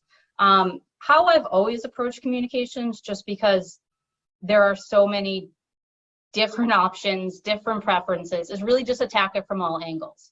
And I feel like that's what we've done here in Dover, but we can definitely do better. And I think these recommendations will definitely help. So again, focus on digital media. An e-newsletter, it would definitely cut the time of the creation of our current newsletter, which I really couldn't do without Ruth's help. And Mona and Felicia editing for me, proofreading at the end, but it's very time consuming. So an e-newsletter, pretty simple to put together. It would save us a lot of time. It's mobile friendly. Residents can get information right from their phone and they open up their email. They don't have to click and download anything. Instagram, TikTok, just 2 other platforms we could add to our arsenal. My age group, younger age groups, much younger age groups, everyone's on Instagram and TikTok, and they actually do get their news from there. Print materials. I know it's the old way, but a huge part of our age group here, seniors, prefer print materials. I think we need to supply that. Whether that be creating FAQs or fact sheets or project updates and giving them to the COA in their office, having them at meetings and programs, putting them in our town mailings anyway that we send out. I think that's an angle we should just throw all our effort at.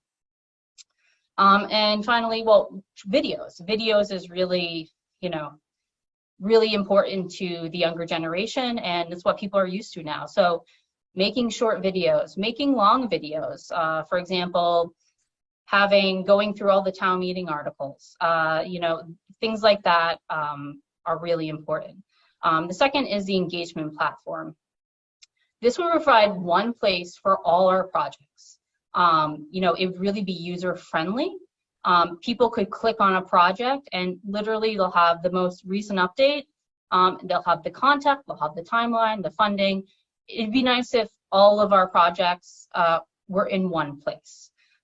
Enabling meaningful engagement, whether we just want to stick to polls or we have no engagement, I think, that's really up to us and how we want to utilize it. But there are a lot of different options out there where we can get residents to engage, and it doesn't involve them coming to meetings. Again, utilize the Council on Aging and the library. I think these are 2 places that we can really put more effort, whether it be print materials or whether it be training COA staff and library staff to show residents our engagement platform, to show them the print materials there at the library if they have questions or anything. A lot of people use these resources. So again, that's another box we can check. Third is support. Staff, we're gonna need staff support for really anything extra.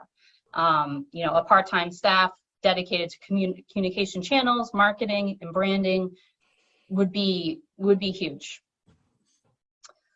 So I just want to talk a little bit more about some of the recommendations in length here. Again, the e-newsletter would put photos, videos, links, all visible in an email. The notify me alerts are great. They're a huge plus for us since before we didn't have anything, but it's not easy on the eyes. And you have to click and you have to download, and it's a lot from your phone. Another thing is collaborate with the Dover Sherburne Cable TV. I had a meeting with my client and Ruth, and we really sat down and thought, what are ways that we can collaborate that we haven't been doing? One of them, like I mentioned before, making informational videos. And we use town meeting as an example, but they can also help with short length videos. Another idea me and Ruth have been talking about for a couple of years, converting our video meetings and audio into podcast format. The audio is already there.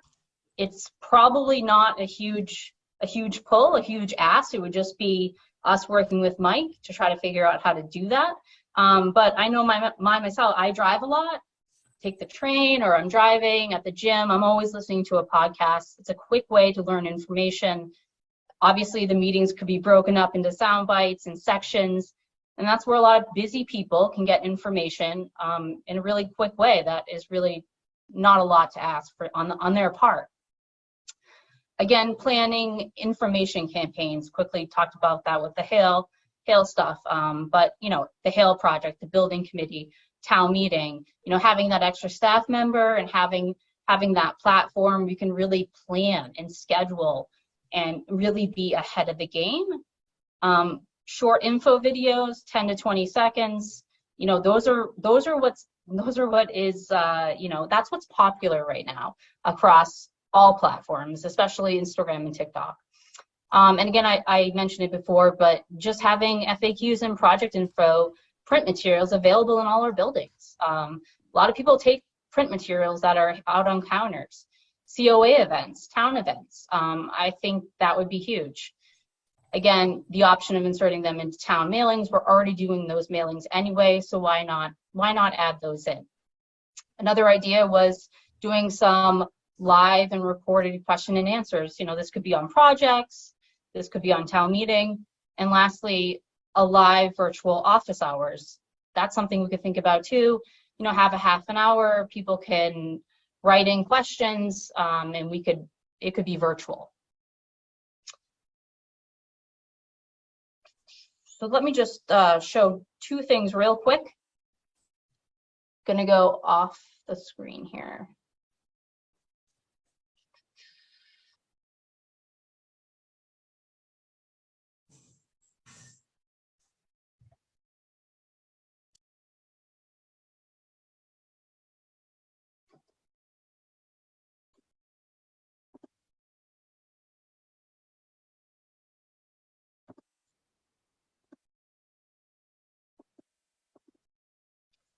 Now, this is just an example of a platform that Amherst uses, which I really like. And again, this can be built on our current website.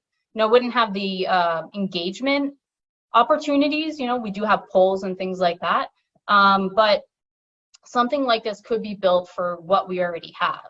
And they have a really nice setup here where they have all their projects on one page. Again, you can click on a project. Just show you real quick. And it has a basic update, what's happening, who's listening, who you can contact for questions, a timeline, survey. You can really customize it to really the project and the kind of engagement that the town wants. And what platform is this, Kate? This is HQ Engagement. Okay. Yeah, that's really nice. Very simple, streamlined. Definitely. And I just want to show you one more thing. It'd take a second, but is this where we're going to see the TikTok video made by you, Chris? Mona? Mona is going to be in charge of our TikTok account. Just doesn't know yet. It's going to be a surprise. This is an example. I put it up on web form, but a lot of people, I'm sure everyone receives some sort of e-newsletter, but this is like the MMA's newsletter, which I just find, again, really clean. The graphics are great. Everything is really right there. You can kind of get the gist of what's going on, even if you're not even clicking on anything. And it really just lays out all the information in a nice way.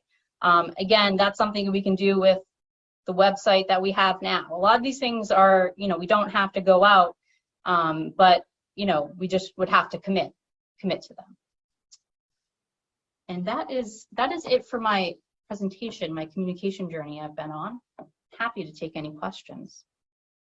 First of all, Kate, a phenomenal job. It was very informative. The presentation looked really professional. You have some great ideas, and I'm thinking now, if we're going on TikTok, I'm gonna have to get a TikTok account. I don't know what all the hoopla is about TikTok, but now I'll have a reason to do it. But I think your suggestions are good. There are ways to reach more people. There is a lot of low-hanging fruit. So and it seems like you even had fun doing this. So thank you. I do, strangely, yes. It showed in the presentation. So really, really, really fantastic. Bob? Yeah, I echo your comment. There was a lot of passion and a lot of energy that had to be employed to put all that together. And it's really gratifying to see all of the effort and work that's been done since we've replaced whatever that system was. That was our Civic website duty. back in, Civic I think it was Plus. in June of 2020. There were every project that I've ever, when I was younger than anybody on this call right now, when I was sort of an intern and I was doing analytical work, and the comment was, what you really need to do for any analytical project or anything that you do is you got to know who, what, when, why, and how. Those are the questions you've got to answer for anything that you're going to propose. Communication, and I don't see this as a marketing effort. I see this as modernizing our communication platforms and processes. It is an incredibly difficult thing to do, and we need to be very careful about our reach and our grasp, and understanding what's key, what needs to be done, because the question that the issue that you raised, Kate, staff, and staff is really the essence of this whole thing. When we go back to it, and I compare this to understanding what our technology infrastructure was when I was first elected to the board. And one of the first things that we did was we went out and we went to a town meeting and we asked people for money to bring in some consultants to do an overview of what we were doing. We created a task force to understand the issues, and we hired a municipal project manager. Because unless you have a dedicated resource and adequate support, none of this gets done. I think that we've tried to get by way too long with tacking additional work on current employees and been under-resourced people. You have a whole lot of stuff out there that newspapers can't even handle. Newspapers are going out of business because they can't quite figure this out. And we're working with a relatively small municipality. So I think there's a wealth of information there. I think there's a slew of really good ideas that sit in there. Right now, I struggle with how do we get that done? How do we organize it in a way that we can answer those who, what, when, where, and how, that we can do it in a way that serves the interests of the community, but respects the fact that the community doesn't want to pony up a lot of money for full-time employees. And again, there are very few organizations I know that sort of run with their websites, have it branded well, who don't spend a tremendous amount of time, effort, and money to get that done. So I think the challenge for us as a town is to create that communication strategy to answer those those 5 questions, and to decide what we need to get done, what the priorities are, given the resources that we have. And we need to align our ambition and our finances and our staffing. I think that's the next thing that has to get done. But this was wonderful. Thank you very much. Well, I also think there's low-hanging fruit that Kate has identified that takes people. Everything on that list takes people. Everything.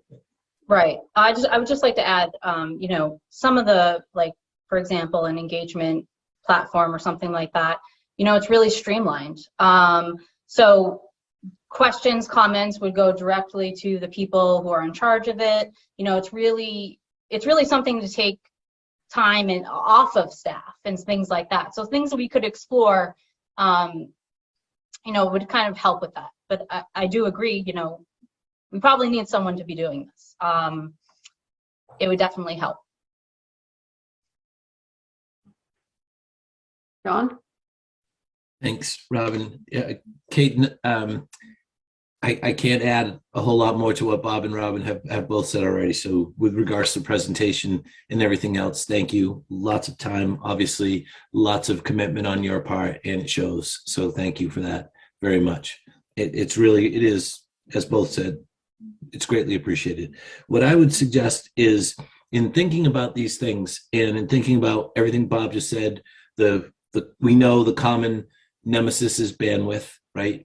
No pun intended for all of this, but you know, we don't have a lot of bandwidth. So what we are seeing in the investment management world is content providers going to a co-branded pay subscription, whatever, call it whatever you want, model.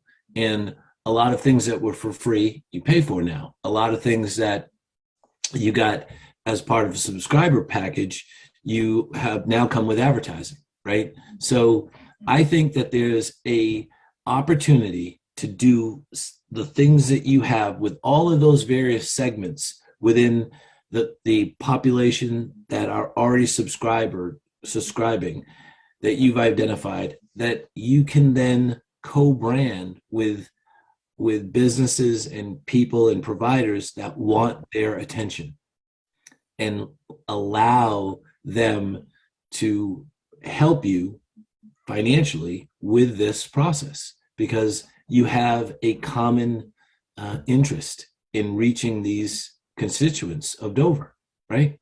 Everything that I see in the various private sectors and public sectors are doing that. The Mass Municipal Association that you just put up, you can advertise, so they will accept advertisements. So think about that. Just think about that. You know, how can you leverage what you're doing and make that part of what we can do a better job at? So thank you. That's it for me. Thanks. And I just would like to say thank you to really the staff and volunteers. They make it work, like everything we do. So. Well done. All right. Well, thanks, Kate. And we look forward to updates, and maybe we can find somebody to help you too. So the next item of business is 1.5, and now we'll see if Chris is awake or not. This is assessing the special counsel contract discussion and approval. All yours, Chris. Thank you. The town's assessor can't be with us this evening, so I'm just going to take this one for her. Just a quick background for the board. Last calendar year, the Department of Revenue changed the requirement for how municipalities value or assess gas and electric companies using a new valuation method. And as a result, the gas and electric companies have essentially contested that valuation by filing for abatements in each municipality. Which municipalities, of course, have then in turn rejected or denied because we're following the valuation guidelines that are provided to us by the state.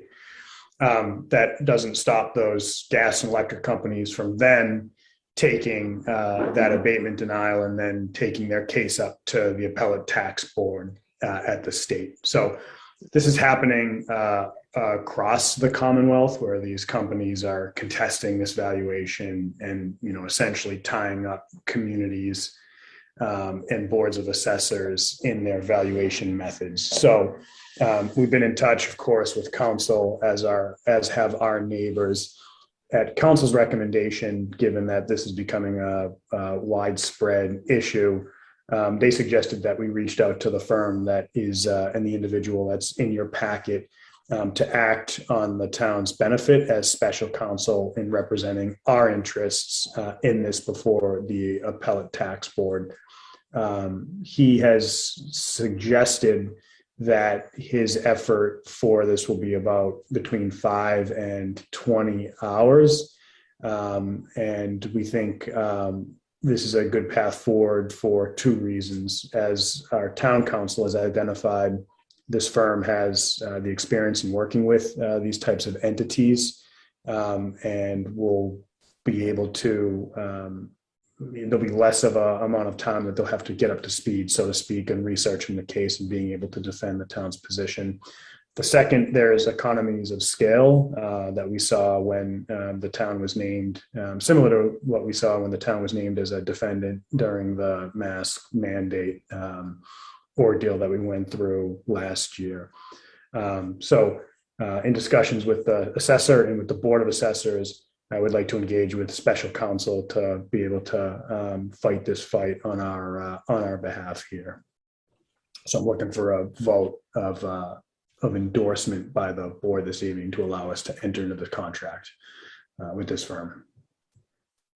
Well, this makes a lot of sense to me. I'm not sure there's much to discuss, so I'm going to make the motion, and then if there's discussion that needs to follow, then we can certainly do that.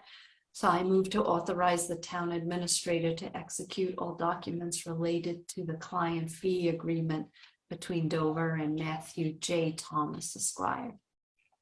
Second. Discussion? Where's Mr. Thomas? Chris, where's he from? I don't know where he's from, but his address is listed in a place that you're familiar with, John. So I'm not sure if you're asking this intentionally, but I see there's a New Bedford address associated with this gentleman. Yes, I am. All in favor? Aye, Robin Hunter. Aye, Bob Springett. Aye, John Jeffries. Thank you. The next item of business is, and you're up again, Chris, is the discussion regarding virtual hybrid in-person meeting participation. So I will kick this back over to the board, but just a little bit of background. This was raised a few meetings ago during the Board of Selectmen discussion about conversations related to the select board getting back to in-person meetings in the near future. So I wanted to put that on as an official agenda item should the board want to continue that conversation this evening and or take a potential vote one way or the other, just so that it was noticed properly and you could continue the conversation. As it relates to this, I'll just give you two updates. One, our Great Hall audiovisual setup is still not, has not been adjusted to allow for us to be able to have productive or effective hybrid meetings. Our sub-consultant through Retrofit, our IT provider, had a check-in status call with me today on their process. So they've been going through the existing setup. They have highlighted again the acoustical challenges in that room, but are working to provide us with a solution that I'll present back to the board, given that there'll likely be a cost associated with it. So I just want to let you know that at this point, should the board want to have hybrid meetings, they would have to take place in the Selectmen's meeting room at this time. The second that I said that I would pass on, and this was not solicited, but during a departmental meeting, I shared with staff that this was a discussion among the board, and that, you know, if the board decided that they were going to go back to in-person meetings, that didn't necessarily translate down to other boards and committees, and that it'd be up to boards and committees to determine how they wanted to conduct their business, so long as there's an option for public bodies to have virtual meetings. So the Council on Aging wanted to provide some commentary to say that it has been helpful for their population to be able to participate in select board meetings, either as active participants or passive participants in a virtual setting. So the COA director sent that over to me, and I said I'd share that, given that this was on the agenda this evening. So with that, this is back to the board for a discussion and a path forward. So I personally do not find hybrid meetings very effective. I also don't think there is a need to go back to regular in-person meetings. I do not have an issue with doing in-person meetings once in a while. I think it's inconvenient. I think in a meeting like tonight, we won't be done for another hour, and then to ask staff to drive home is inconsiderate when there is another means by which we can conduct business very effectively, and the community has said how much they enjoy participating in these Zoom meetings. Prior to making a decision, I would consider sending out a survey and asking the community. But those are my comments. What was the last thing? Do a survey. I'd be curious to see if we could get some people to answer the survey. So this is an issue for the Board of Selectmen, in my view. And I think that since open meeting law makes it very difficult for us to communicate in any other forum except an open meeting, I think we should get back to a public open meeting, because our discourse and our deliberations are simply more dynamic than they are in this stilted atmosphere that we have here. Yeah, I realize that it can be inconvenient, but that was all what we signed up for, and we've been having public meetings for all the way off throughout the entire history up until March of 2020. So I think that public meetings offer a service. Number two, I think that the fact that we failed to get the hybrid system working right isn't a reason not to go forward with that technology, because we all agree that it allows residents, it gives them who haven't run for office an easy way to attend the meetings that they want to join. The open meeting rule is an exception. At some point, it's going to go away. Or not.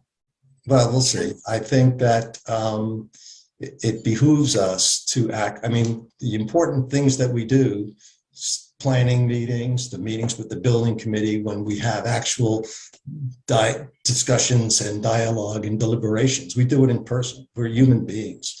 I mean, that's what we're set up to do. We don't get the benefit of people's reactions and emotions on video, and I think it's 2 years. We need to get back to public meetings. There may be meetings where it's mostly administrative, that there's no dialogue or discourse or deliberation, and certainly at those kind of meetings, it might make sense to do it Zoom. But we have a lot of issues that are complex and important, and I think having people get together and talk about these things is an extra dimension that we miss. We did it for cap stabilization. We did it for free cash. It's just the dynamic is very, very different. And there was, I forget the point, but you know, this is really, to me, this is a very stilted atmosphere, and I think we lose the connection with each other in this sort of venue. John? So, Bob, I agree that I prefer personally meeting in person, and as it pertains to everybody else in my world, in my personal business, they don't. Like, my people who work for me, my team, my analysts, my son, Ileana, they prefer remote. I think that the remote part for many people is here to stay. And it's, I'm fighting a battle, not even fighting anymore. It's just a matter of they prefer to be doing it on their terms in their space, and they like we have adapted in my business, in our day-to-day operations, Bob, we have adapted to this remote process, and although I prefer it when we're meeting, like you just described, when we're meeting with clients in our business, I prefer face-to-face. Many of them prefer face-to-face. We still travel. We still do the things that we've done back in the old days. But the remote part, Bob, is not going away. The remote part is here to stay for some people, and we have to be adaptive to that. So what I'm in favor of is if we could have a meeting like we had before, like we've always had, where it is live and in person. And for those that can't participate, because it's happened to us, all three of us, we just couldn't participate in the live meeting, so we participate remotely. I just think that that's something that's never going to go away, and we have to have that option for people, because I think it's as I said, it's just that part of it is here to stay. Robin, that's it for me.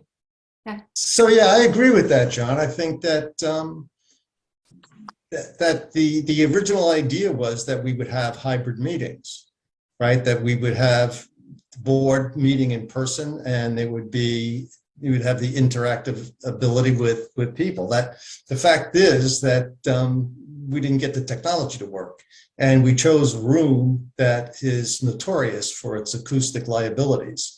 So I would say, yeah, if we could have the opportunity, and if we had that set up, the board can meet and deliberate in person. And if it's inconvenient for other people, like the town administrator or some other people, they could get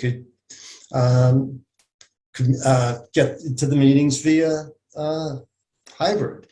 Same with the audience. I mean, I think that ultimately is what's going to prevail. I think there's going to be a mix and a match, and it's just very difficult for me to feel connected to a board and making decisions that affect 6,000 people in a postage stamp on Zoom.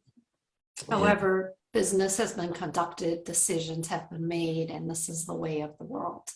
And, we have a hard enough time getting people to volunteer, and making it a requirement or an expectation that a member of the board is present at a meeting is another hurdle that we're going to have to overcome.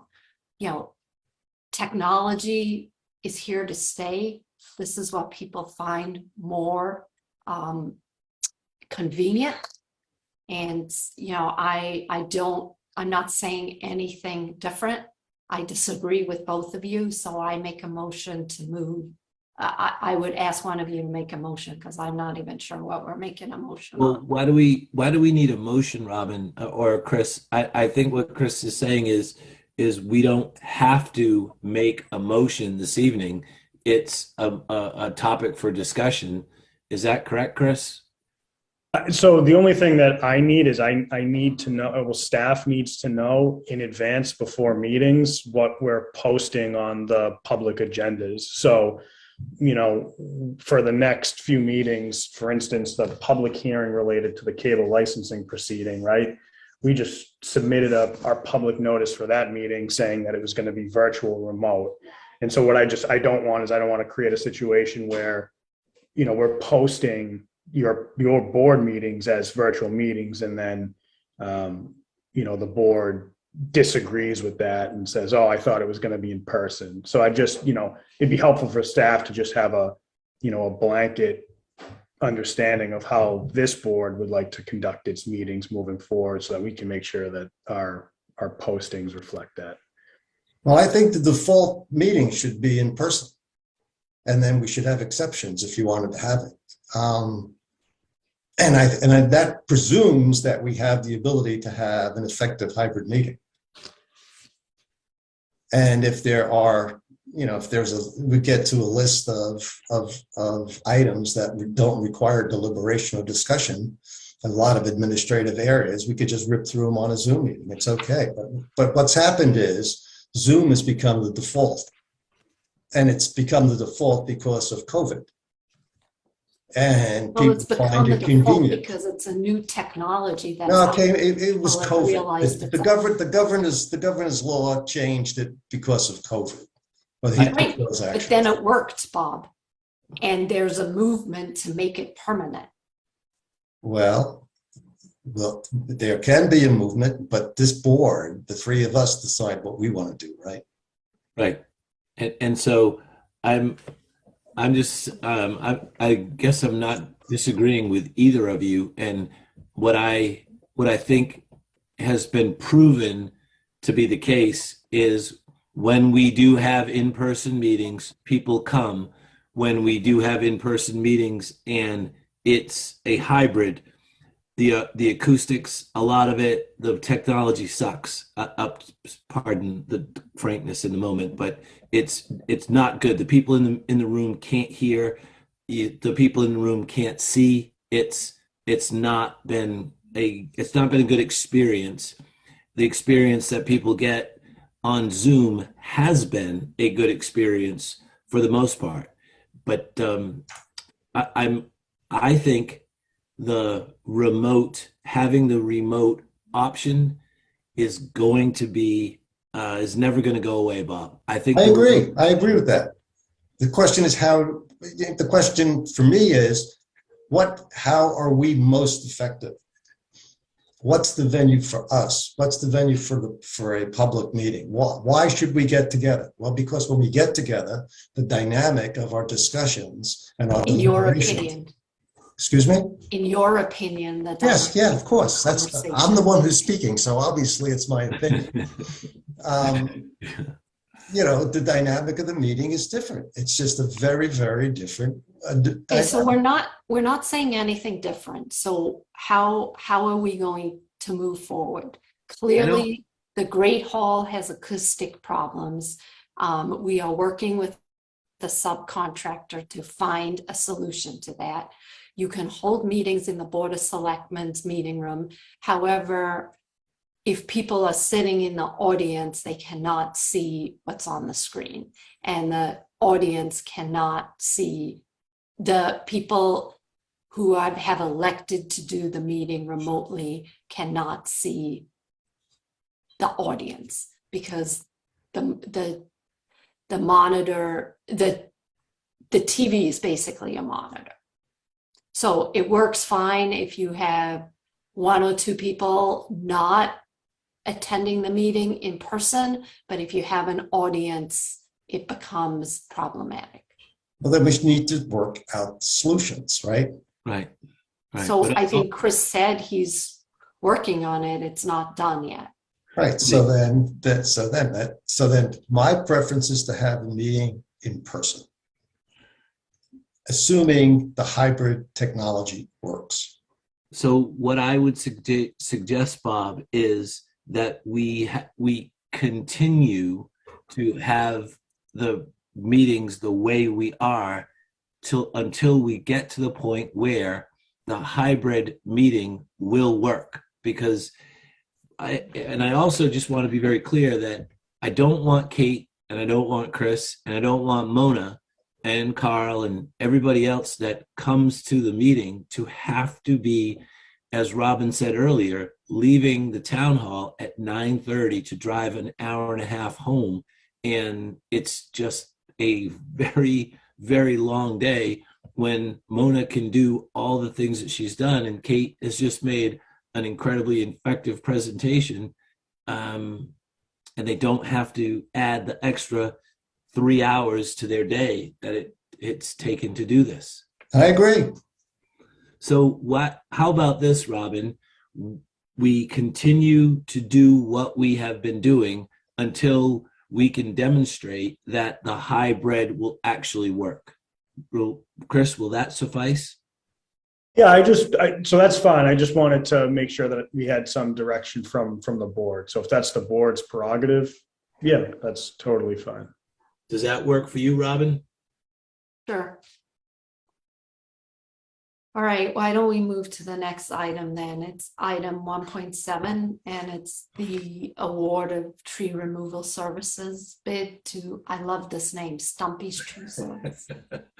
I think Stumpy should get It's the best name ever. he I think won you it should go back to flushing jokes. Stumpy won it last year too, so he's got it. Stumpy's got a lock. He's sharpening that axe. So I'm just looking for the board to authorize me to enter in a contract with Stumpy's for our tree services in town. It, as you've seen in the packet, went through a competitive bid process. They came in as a low bidder. They've been with us over the past year and have done a good job and met all the requirements of the contract that they're currently under. I move to approve Mr. Stumpy's contract as presented. This quick question, do you remember what the bid was last year? Just out of curiosity. I thought he did. He did. He won it. Mr. Stumpy did. No, what the amount was. I do not know what the amount Okay, was. yeah, just curious. So you got to read the right motion, John. He did. I did.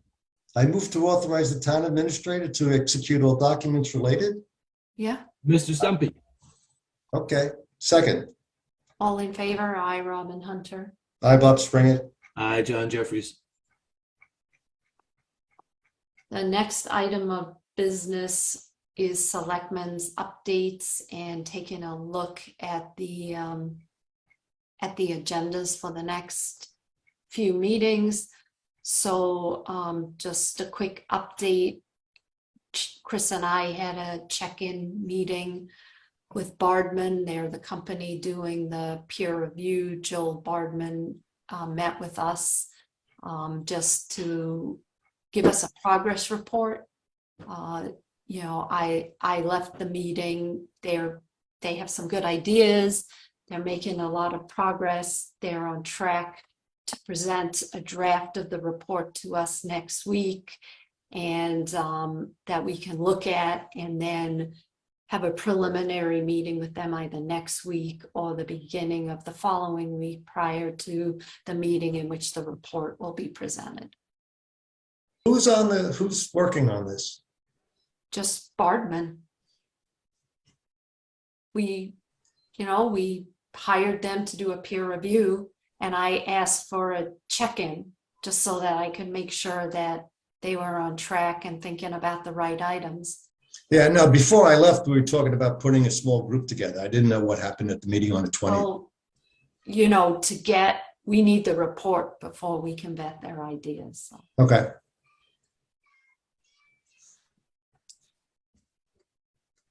Robin, do you want my updates? Sure. So Open Space had a meeting on Tuesday.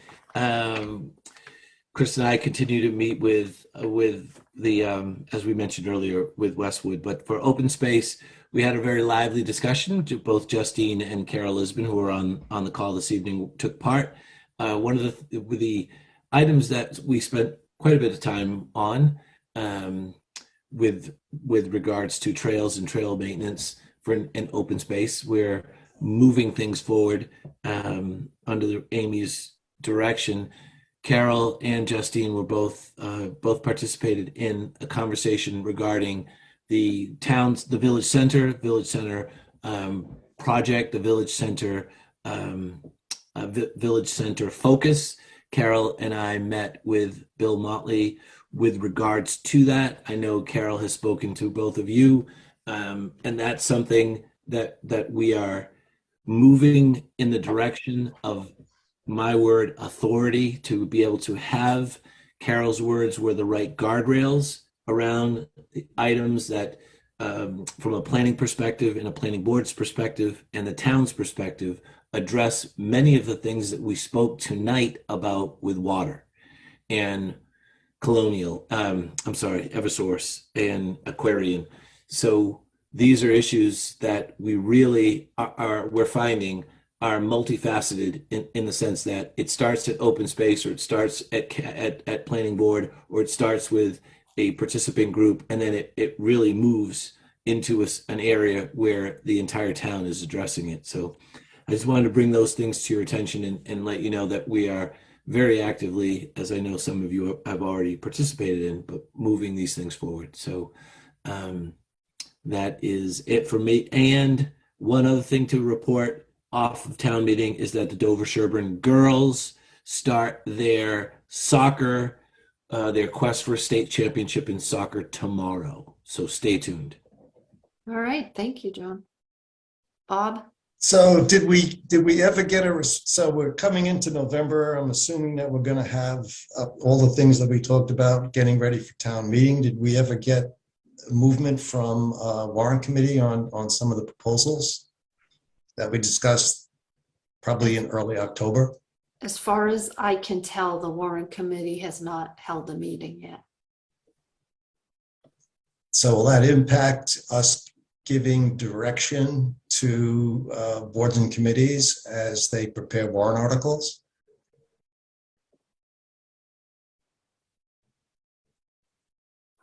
It could. It could. The board scheduled November 16th, your next meeting, to open the warrant. So, yeah, it's typically open for what, month and a half? Yeah, about a month and a half. Yeah. So, I mean, you've got 2 months time, right, where you can, work up some guidance and issue that. But having it ready to go for your meeting on November 16th, I think there's a question mark. Okay.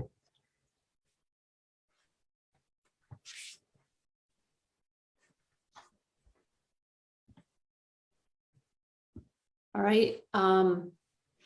The other thing is, John, I was wondering if you've made any progress on the select, that the committee for 5, to study 5 selectmen, because Mona mentioned she's having nobody's volunteering. Exactly. I spoke with Mona about that last week, Robin, and I have reached out to individuals. I've gotten 2 maybes, and I also I will reach out also to we have had 2 conversations so far with James Stewart. I will reach out to him tomorrow and see if he has people, because I mean, certainly there are people that we all know that might want to participate, but we're trying to find someone we're trying to find people who want to address this, but also do not have a bias one way or another. So did you reach out to Rich Forte? Because he was interested in being on the committee. I will. Yeah, he was the only one I saw too. And he was on warrants for a long time. Lived in Dover all his life. Mm-hmm. Okay, I will, and I will report back next meeting. All right.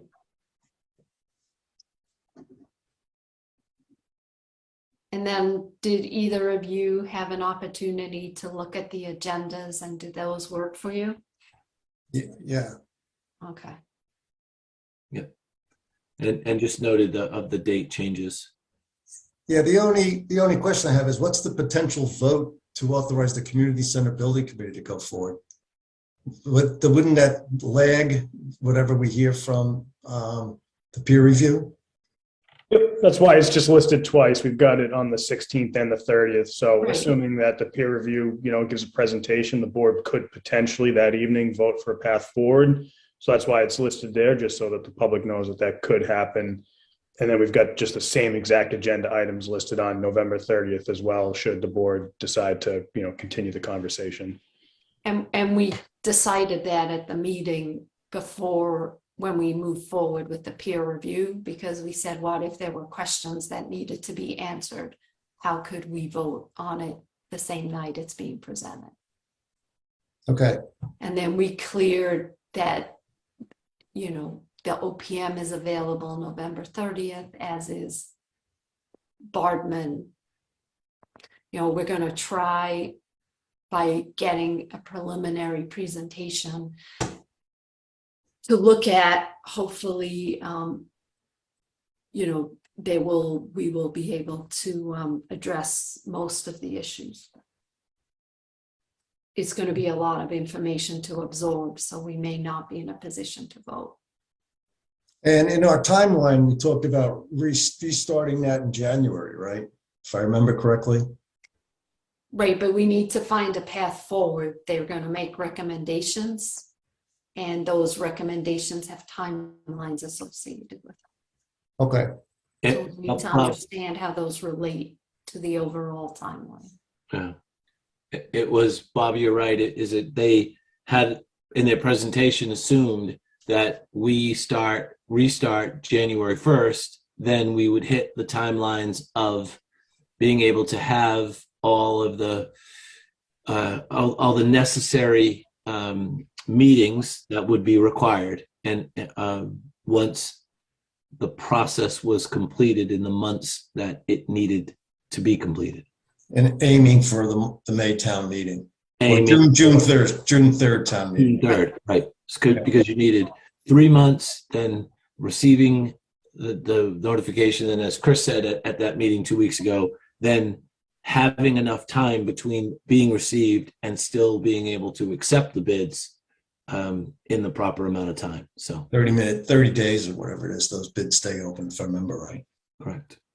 I just want to just emphasize here, and we can let the team clarify and get into the actual timeframes beginning on the 16th. But based on the conversation that we had at the last meeting with the moderator and the warrant committee, and the desire to ensure that there was enough public communication and deliberation amongst those groups, should the board want to move forward to meet that June 3rd deadline, there needs to be a decision made by November 30th about to proceed in order for the timing to work. So I just, we mentioned January here, but I just wanted to make sure that that was kind of emphasized, Yep.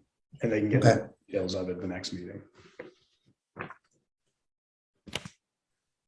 Thanks for the clarification, Chris. So with that, Chris, do you want to give an update on everything you've been doing? I don't have anything major that hasn't been covered this evening or that won't be covered at your next meeting. The only thing I would just say is that over the next month, we'll be having our kind of overarching goal and project update presentations for the board. And we'll also be having the department heads whom have quite a bit of visible work and priority work come before the board to provide them with their individual updates and discussions as well. So you'll start to see those appear on the calendar, and I'll work with the chair and then subsequently the board as to when the timing is right for those to fit into your upcoming agenda. Okay, thanks. That makes a lot of sense. Chris, do you still continue the meetings at Boston College at the Connor Center with the department heads every month? Once It was once a quarter. I'm sorry, once a quarter. We have not done those meetings once a quarter. We have done them locally, primarily on site at the townhouse. Do you envision going back to those? We do envision, and Kate has been, the team, Kate included, and Mona, have been working on drafting out what a recurring training schedule looks like. During COVID, we did hybrid training opportunities through Maya, our insurance company that Kate coordinated and led. As I mentioned, we've had on-site events, but we're looking to essentially lay something out that is, hey, every quarter, here's what we're going to be doing, here's where we're going to be doing it. So I guess long way of saying yes.